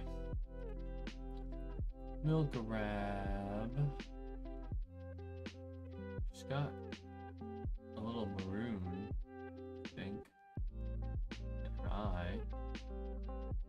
Yes. I dig that. I love maroon. Let's color for the highlight. Maybe we could do like the bay red as a transition color. Nope. Too extreme. We'll find something in the middle. Just quick and easy. Like this. That'll do. Her skin, I'm just gonna leave alone. I'm gonna use the Gooba colors for that, because I actually really like how the Gooba colors came out. I think, I don't know, we'll see. It's pretty bright skin. I keep forgetting to start with the darkest darks. It's the palette looks best when I put the lights on the darks. That's how it normally goes. Like that. So here, 1, 2. That kind of in-between color. Transition color, let's call it. Then the highlight. Like that, cool. Other than that, her palette's pretty straightforward. Oh, and she's got a halo. I do not like the color for the halo. It's green yellow. Like this is the color. I don't like that at all. So I'm just gonna grab the colors from Kiara's Flames.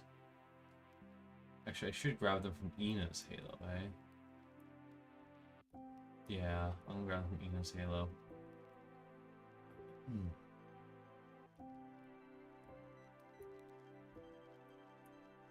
think this works a lot better.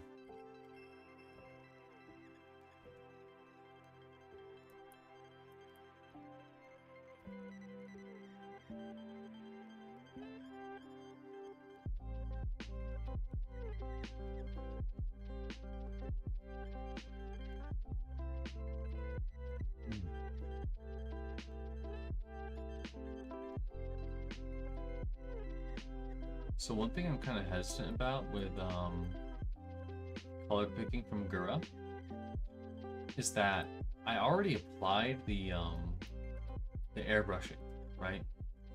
And if I feel the need to apply airbrushing again, it's just going to like further increase the color range, I guess. Which isn't like a bad thing, but I don't know. I feel like there will be a point where the color range gets too saturated or something like that, or there'll be some unforeseen consequence. We'll see. So, right layer, I'm going to, maybe this pose should be flipped.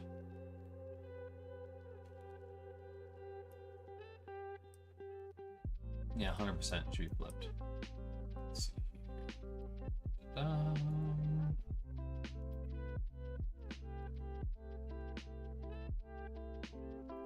You know, I should make like a number of these silhouettes. That might quickly work. The head shape, we're gonna drag it out a bit more. Like so. The chin is like somewhere around here, right? So we're gonna kind of bump it out a bit. Grab the hair. Hair's big. There's no back view of this character as far as I know.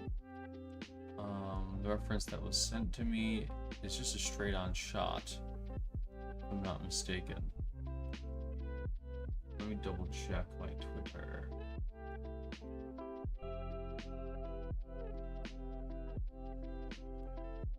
Copy, paste. I don't think she has a side profile. So, I think there are 3 big strands of hair. I think that's what's going on here. Ads?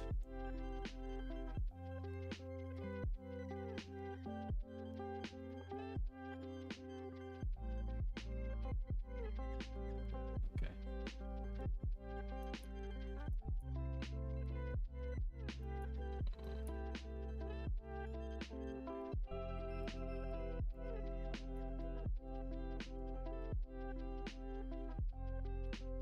This just got bangs.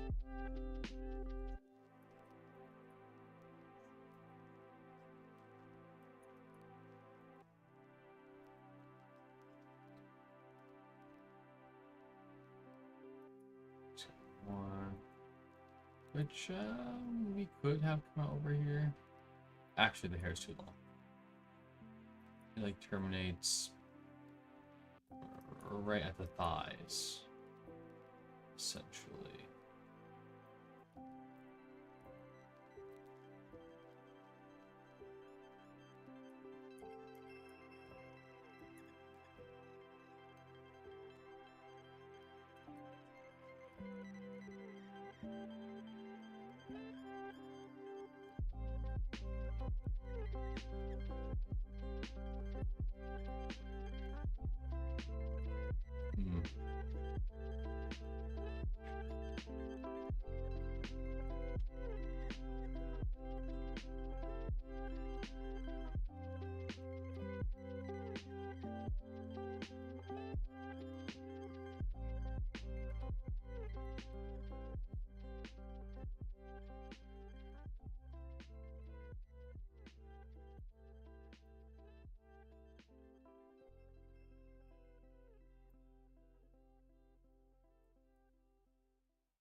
Like I said, staff is quite large at the top.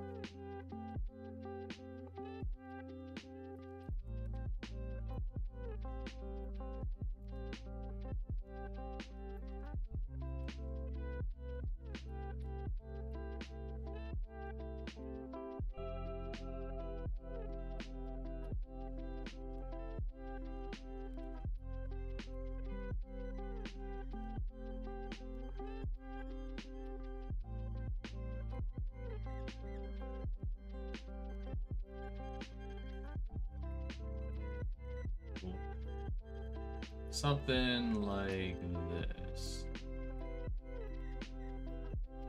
Trying to do a little bit of an angle to make more sense of it. I might just fill this in with black. There's a lot of strange space that we're going to have to work with.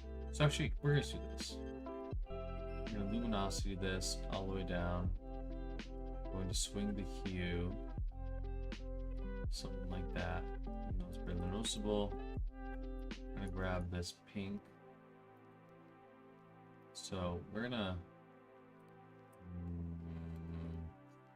not sure yet. So it goes across, and then there's more ads. Can you stop?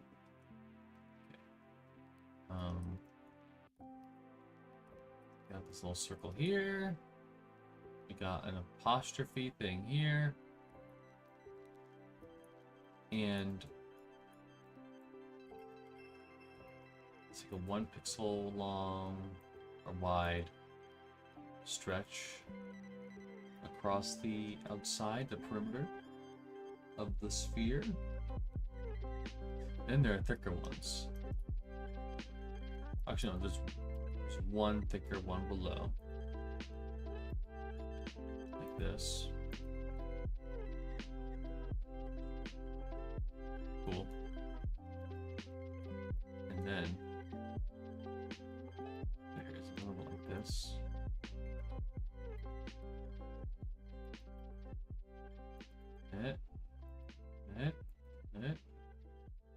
Something like that.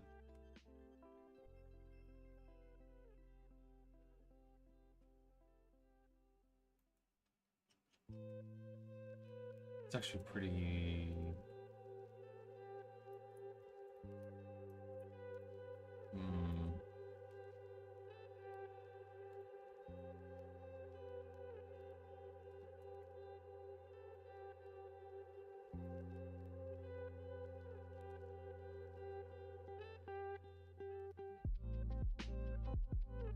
Here's what we're gonna make some space up top. Do another line here.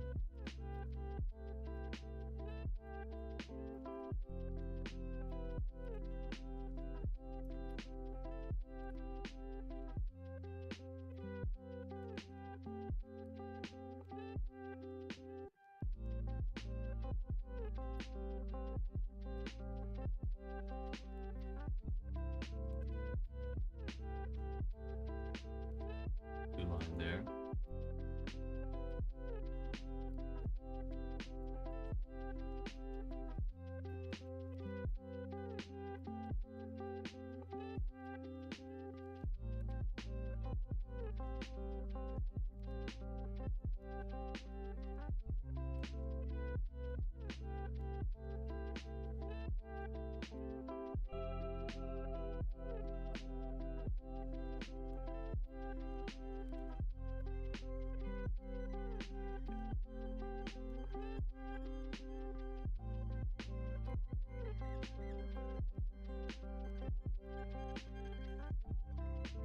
A lot of overlap of elements here.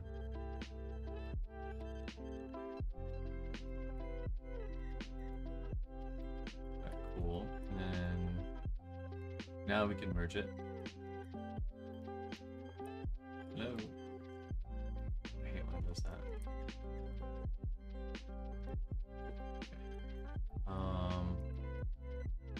There's another one down here. And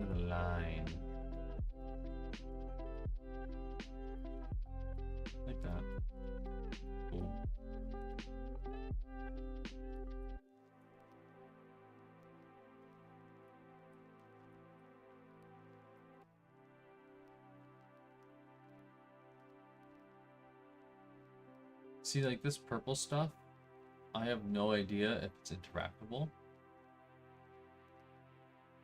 since it's not really outlined in the reference.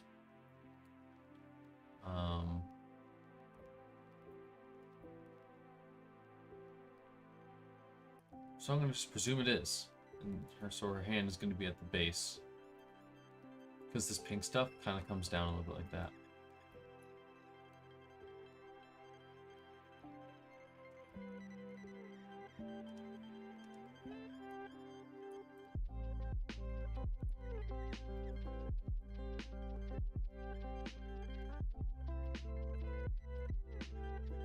Cool. Alright, let's get the blue colors in there. So we're going to just do this. That's the darkest dark. The light could be straight on, but it's not going to be. It's going to be basically at like coming from this side. That's what I'm going to do. Okay, so that's our darkest dark. So that means this dark can just be like that.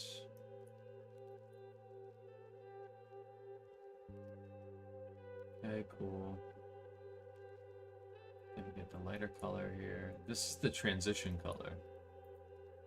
This should be like right here.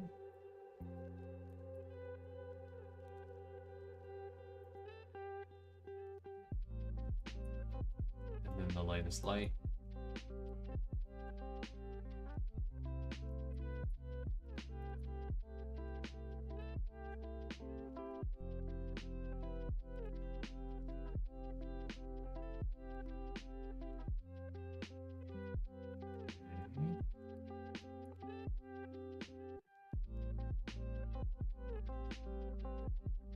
Let me put some clothes on her. Things get out of control. Let's see here. So this comes down like that. And then she's got a skirt.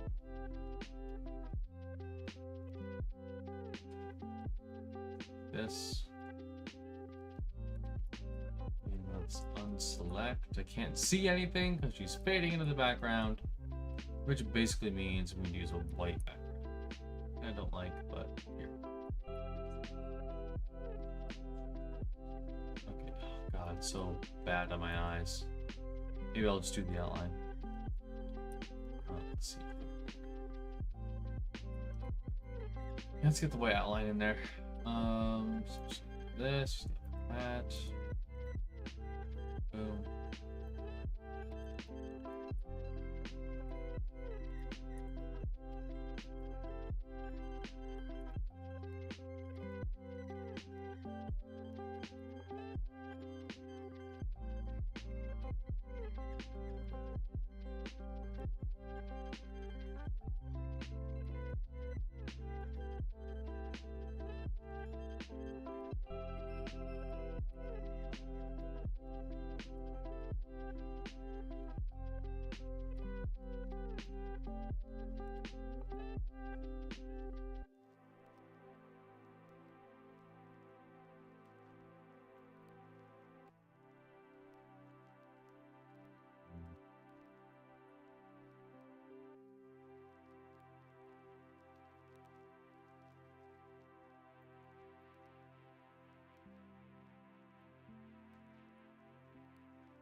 You know, her top shows a little bit of her belly button, but I'm just gonna go all the way.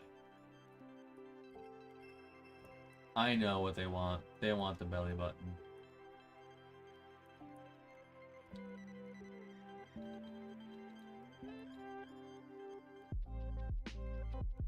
Why would you allude to it? So we got this. She's got pink going on behind, but we don't really need to worry about that. This strand seems to be pink to me.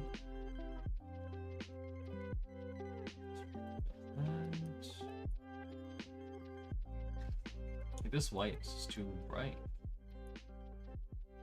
Right? That's pure white. We can't use that. We gotta use like this.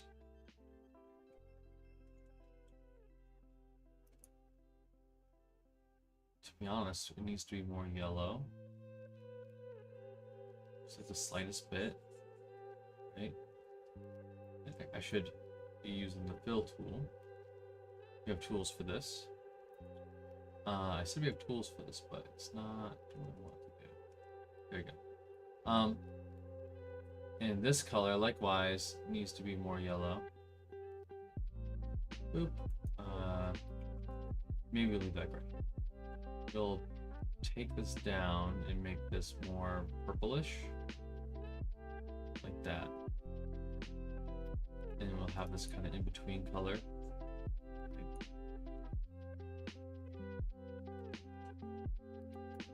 And then we got these dark pinks. I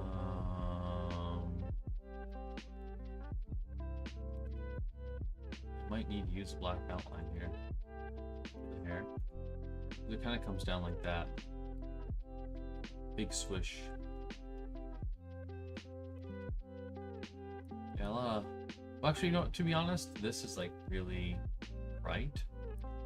So we can just do this. Actually, no, better way to do that. Auto select, boom, mapping pen, grab. Do this. This gives me Phantasy Star vibes.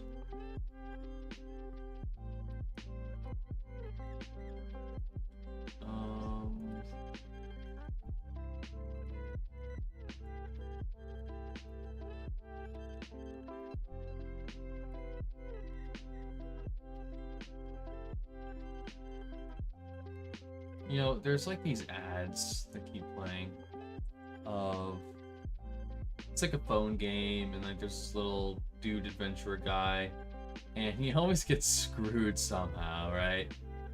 Whether there's like a gang of people stealing his stuff, or like he gets baited by some hot vixen into like a trap, right?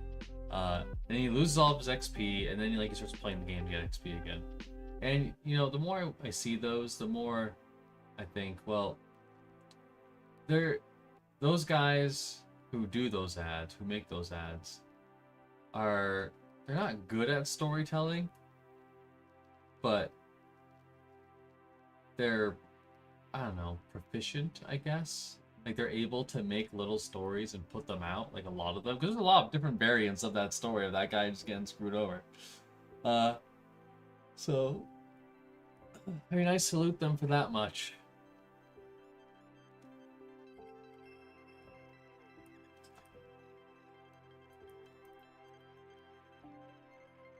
And it, you know, it kind of gets you invested, right? Like you see that guy get screwed, oh, fuck. You know? And then you see him working to get back at those guys. I get it. I think that's good advertising. And you know what's also really interesting about it? Is that you don't need voice actors. Or at least, like, you don't need much. Because all they do is go, ha, ha. Right? I think that's a very interesting part about it. You don't need voice actors to tell a story.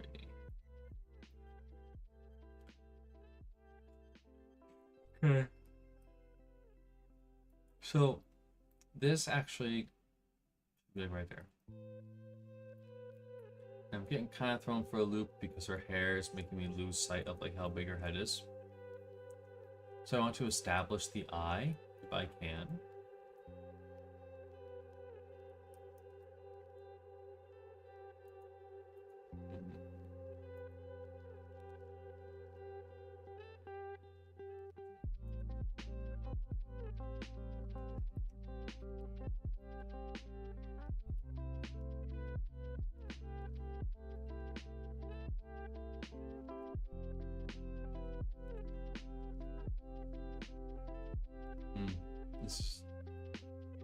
She's got two kind of bangs.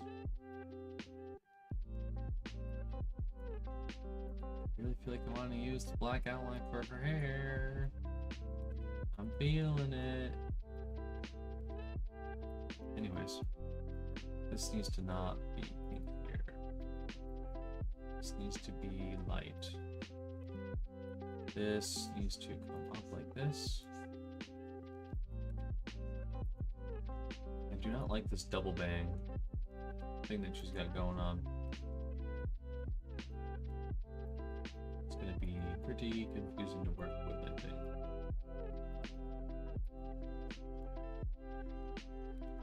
But I will do my best.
So what I'm thinking is that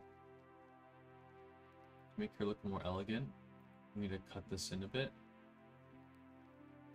The McLaren. Yes, the McLaren orange.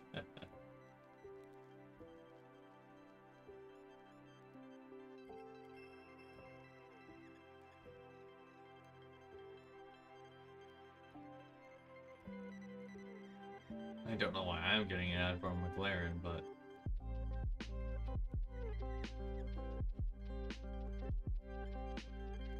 I can't afford a fucking McLaren. Nice. Well, someone's having a good time. Not really. But I remember McLarens because Need for Speed back in the day. That was my car of choice.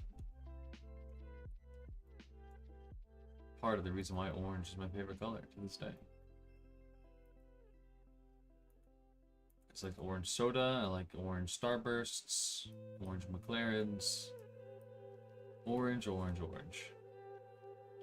Orange is a weird color. I like it, but I don't know if it's really good on characters. Orange, but I like it in general.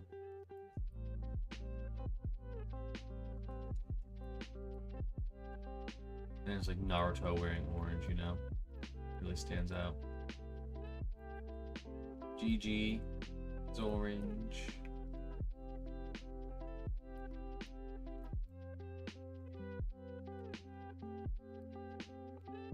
Oh, do you have your music on? I think you do. Let me double check.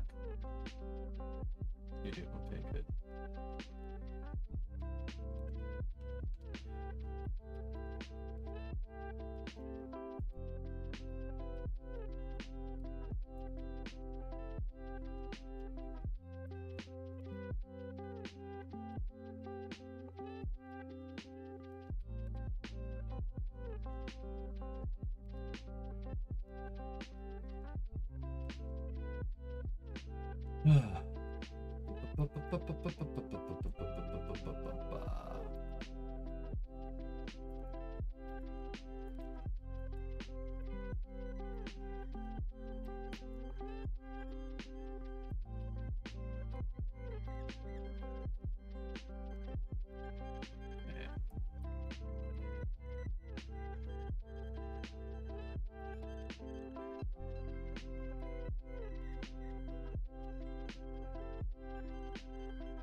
I'll be using this flesh color for the eye.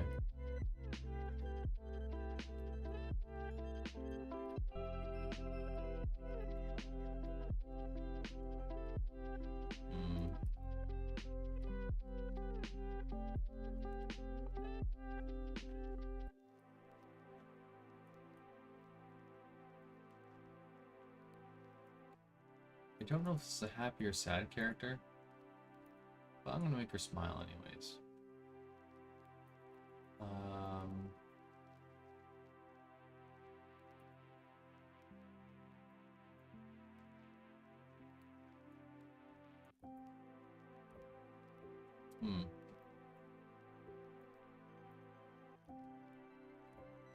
Yeah, it's cute. That works a bit. Okay.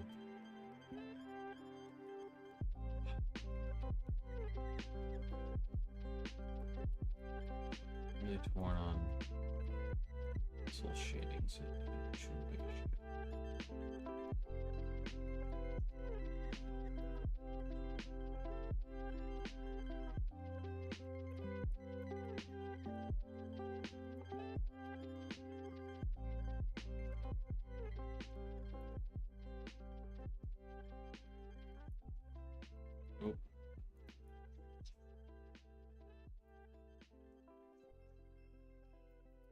Oh. I don't think so.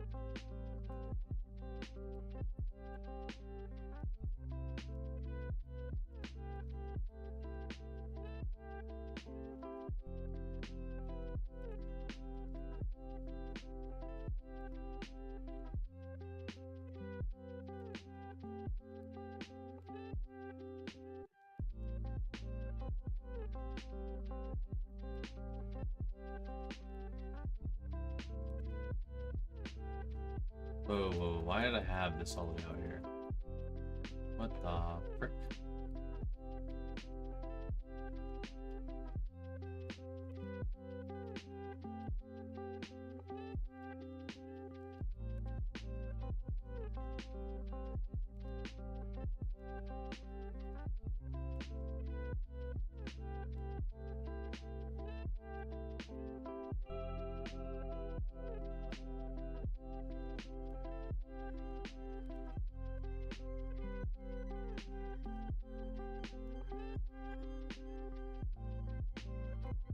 No, this is too low. Whoa, whoa, whoa, whoa. Her torso's way too long. I'm just noticing now. So let's just take her lower half, push it up, take her head.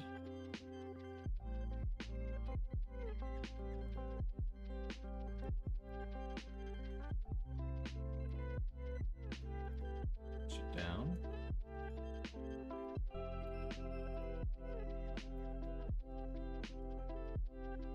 Like that. Don't know if I should be using an outline there.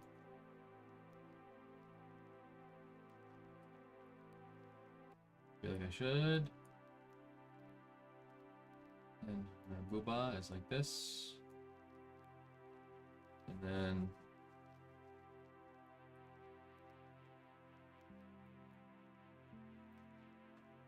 do some more direct skin stuff. Just got pink in my skirt.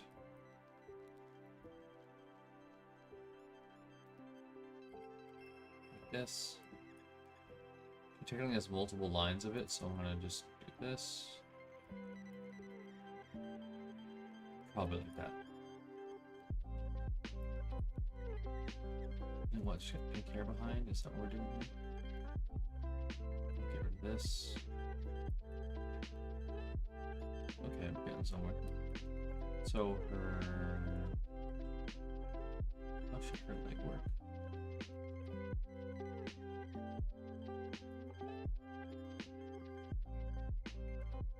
Is she wearing shoes? She is, actually.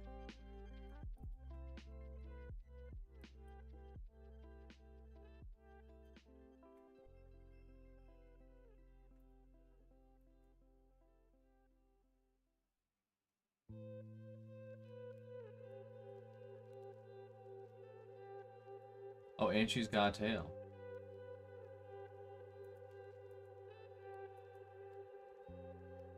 Hmm.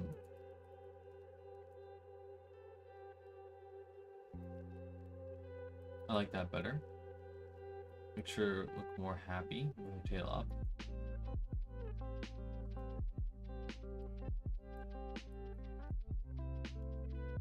Her tail ends in like a 4-pronged spike. So like, I guess that's the best we're gonna get.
All these genies offering things, false promises. All you need to do to get rich is do this thing. Follow my guide, buy my product.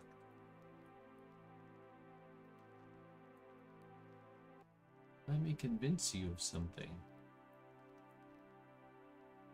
Bullshit.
I think that's better. Tough to know, though.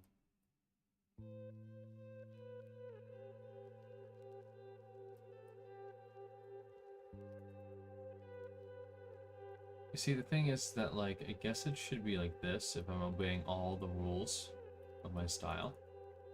But I think that is better for conveying her body's forms.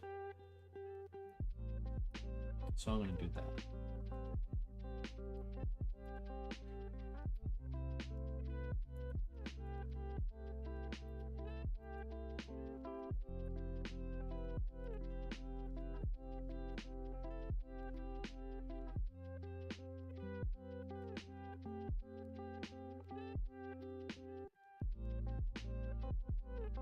That's good.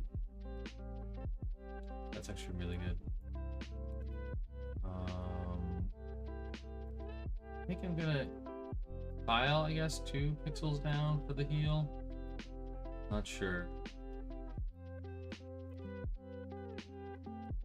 If I do it side like that, it just won't work.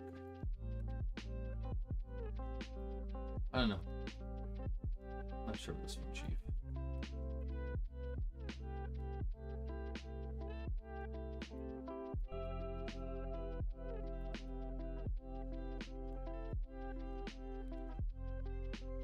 that.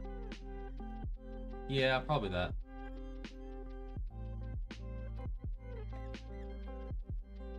Okay. We need to do this down. The skin. Why is the highlight on that side? Dude. Highlight go on this side. Okay, cool.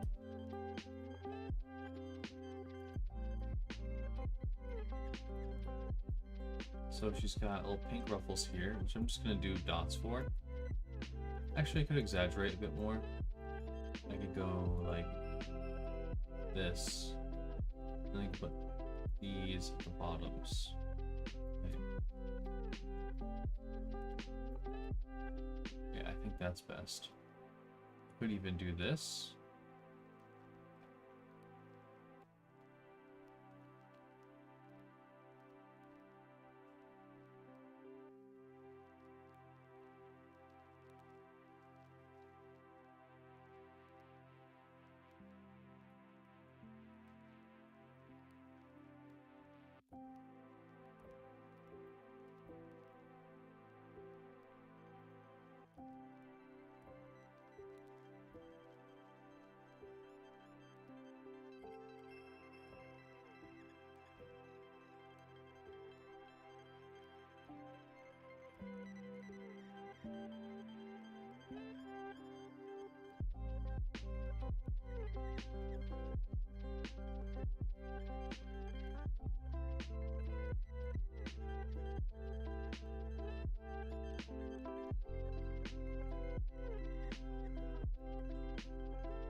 It's tough.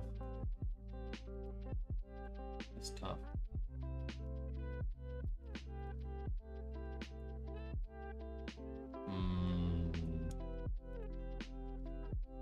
Uh, um.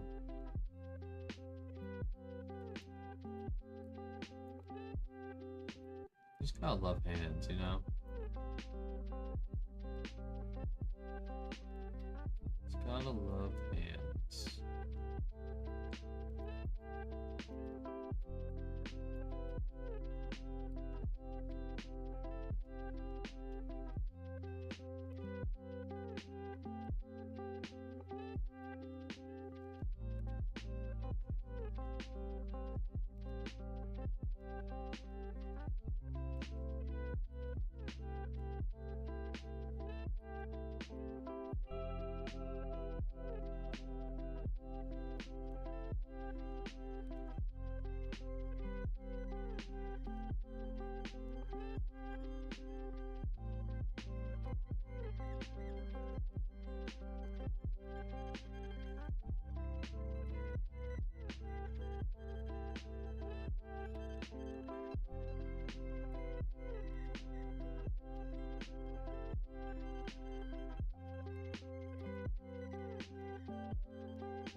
Ugh.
Oh, I remember why I had the stretched out area here. It's because of her third strand of hair.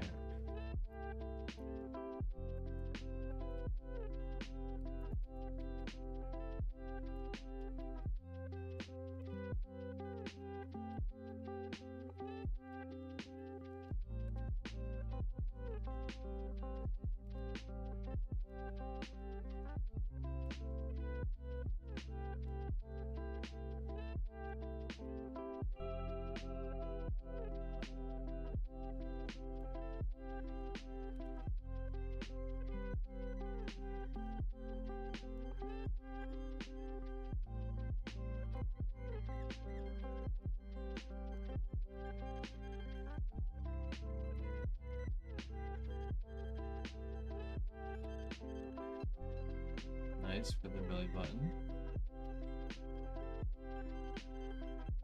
Very important.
Oh.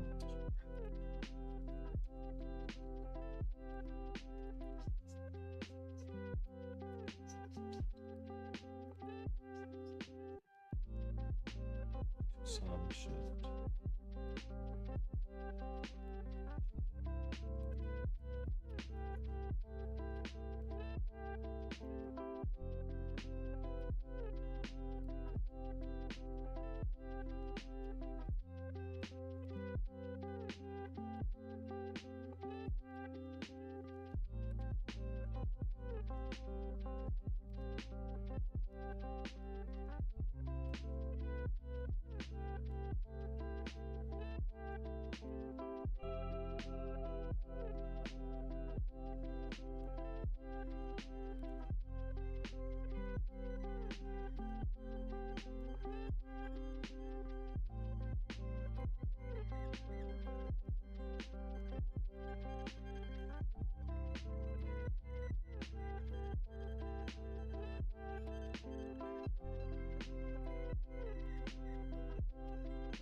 Oh, no, no, no.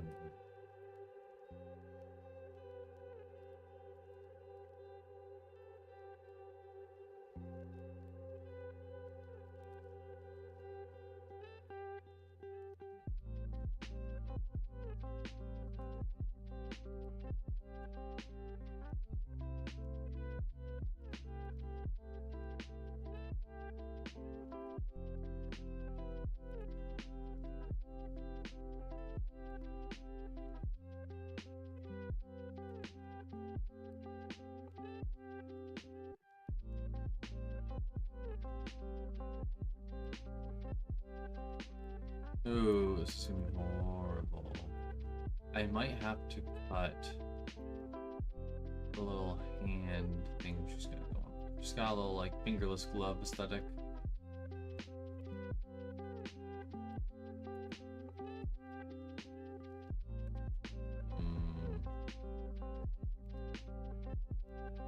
Maybe we don't have to cut it. Maybe we don't.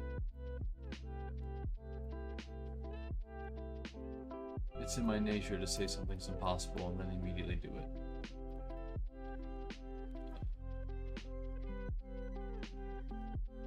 It kind of actually works really good.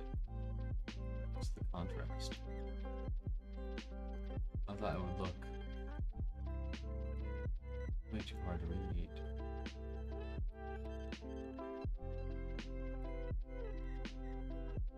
That works, I guess.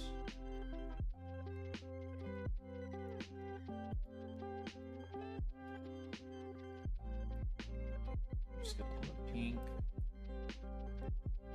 Just got pink down here too. And then white. Okay, cool. Actually worked out. And then on this hand too, but her pink sleeve.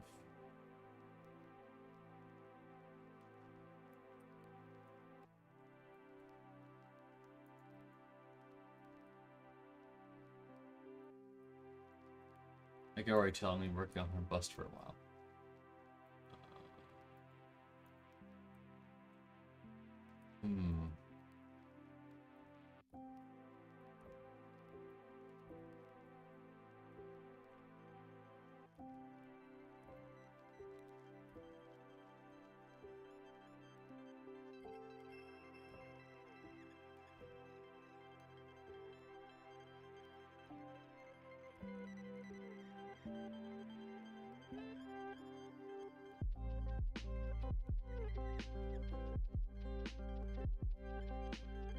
Let's do something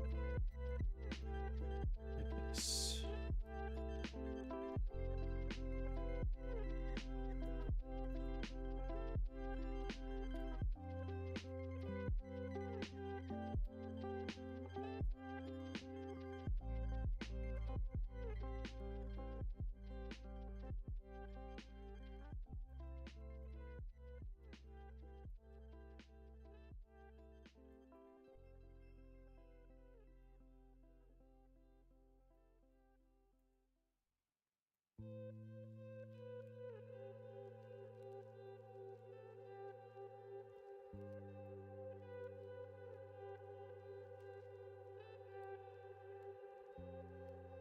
No, I like the warmer. Because actually, going back to old Renaissance stuff, they would often make the extremities warmer. Because that, well, naturally they look a bit warmer. Just blood pools there.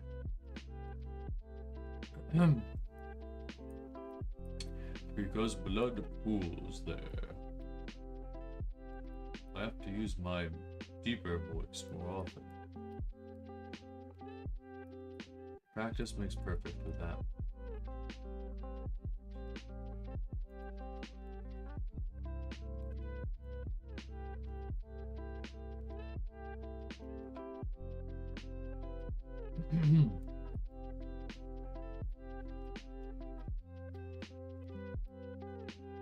All right. Very good. I feel like the eye. Oop. Let's get this color.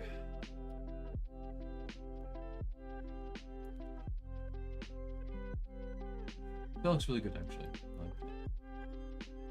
Does that look good, though? I don't think so. Do a little bit of blush. Okay.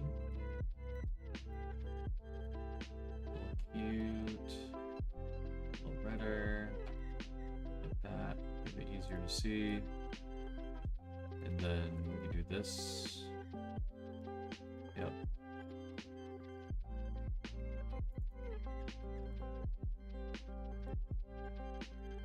Too much. Too much. Okay. I think she's like nearly done. So the last thing I'm gonna do, I'm going to get her name in there.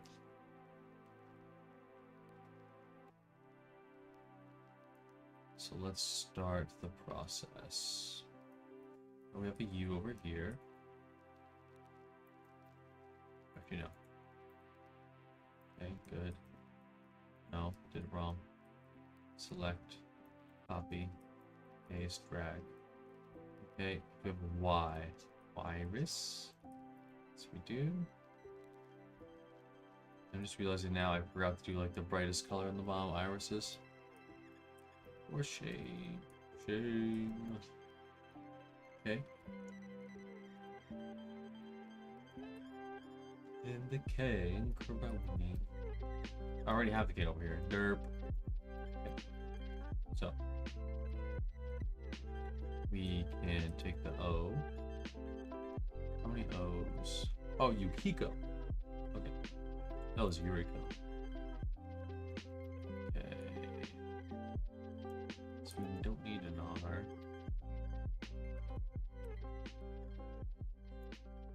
Okay, over here.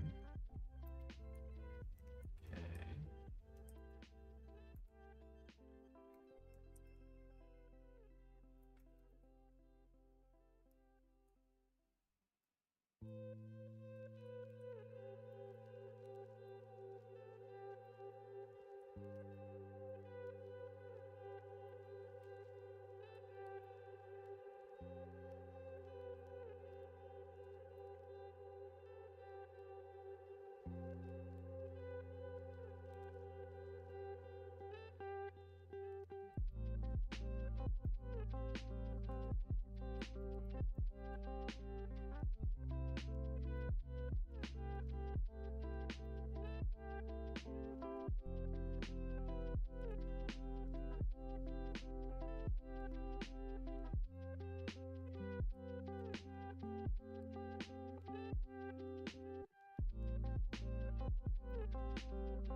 And we definitely have to make it pink. That is her color.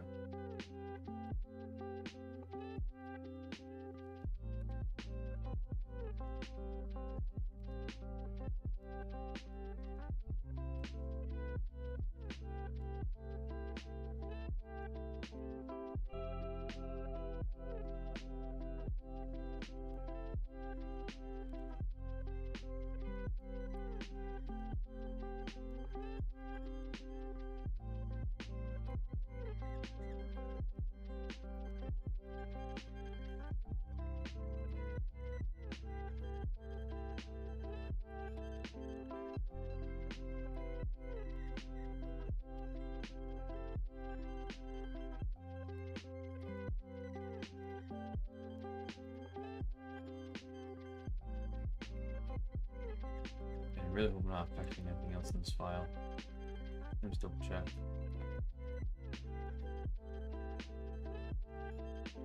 It really does seem to be the only thing, so. Okay.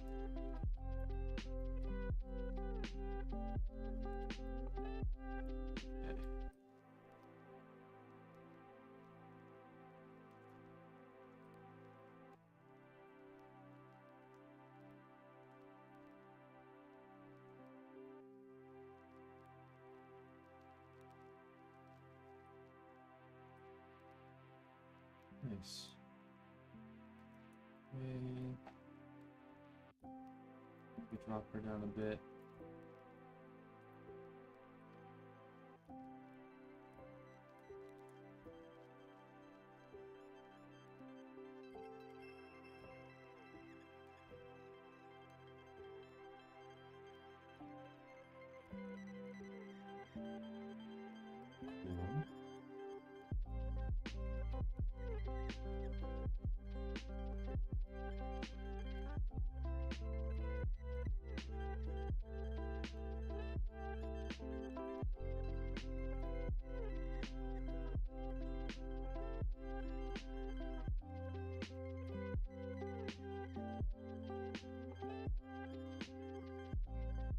I'm gonna add a little bit of airbrushing just to kind of get an impression of what we're working on here. Okay. Just a little bit. And we're gonna color burn it. Same way we do with Gura.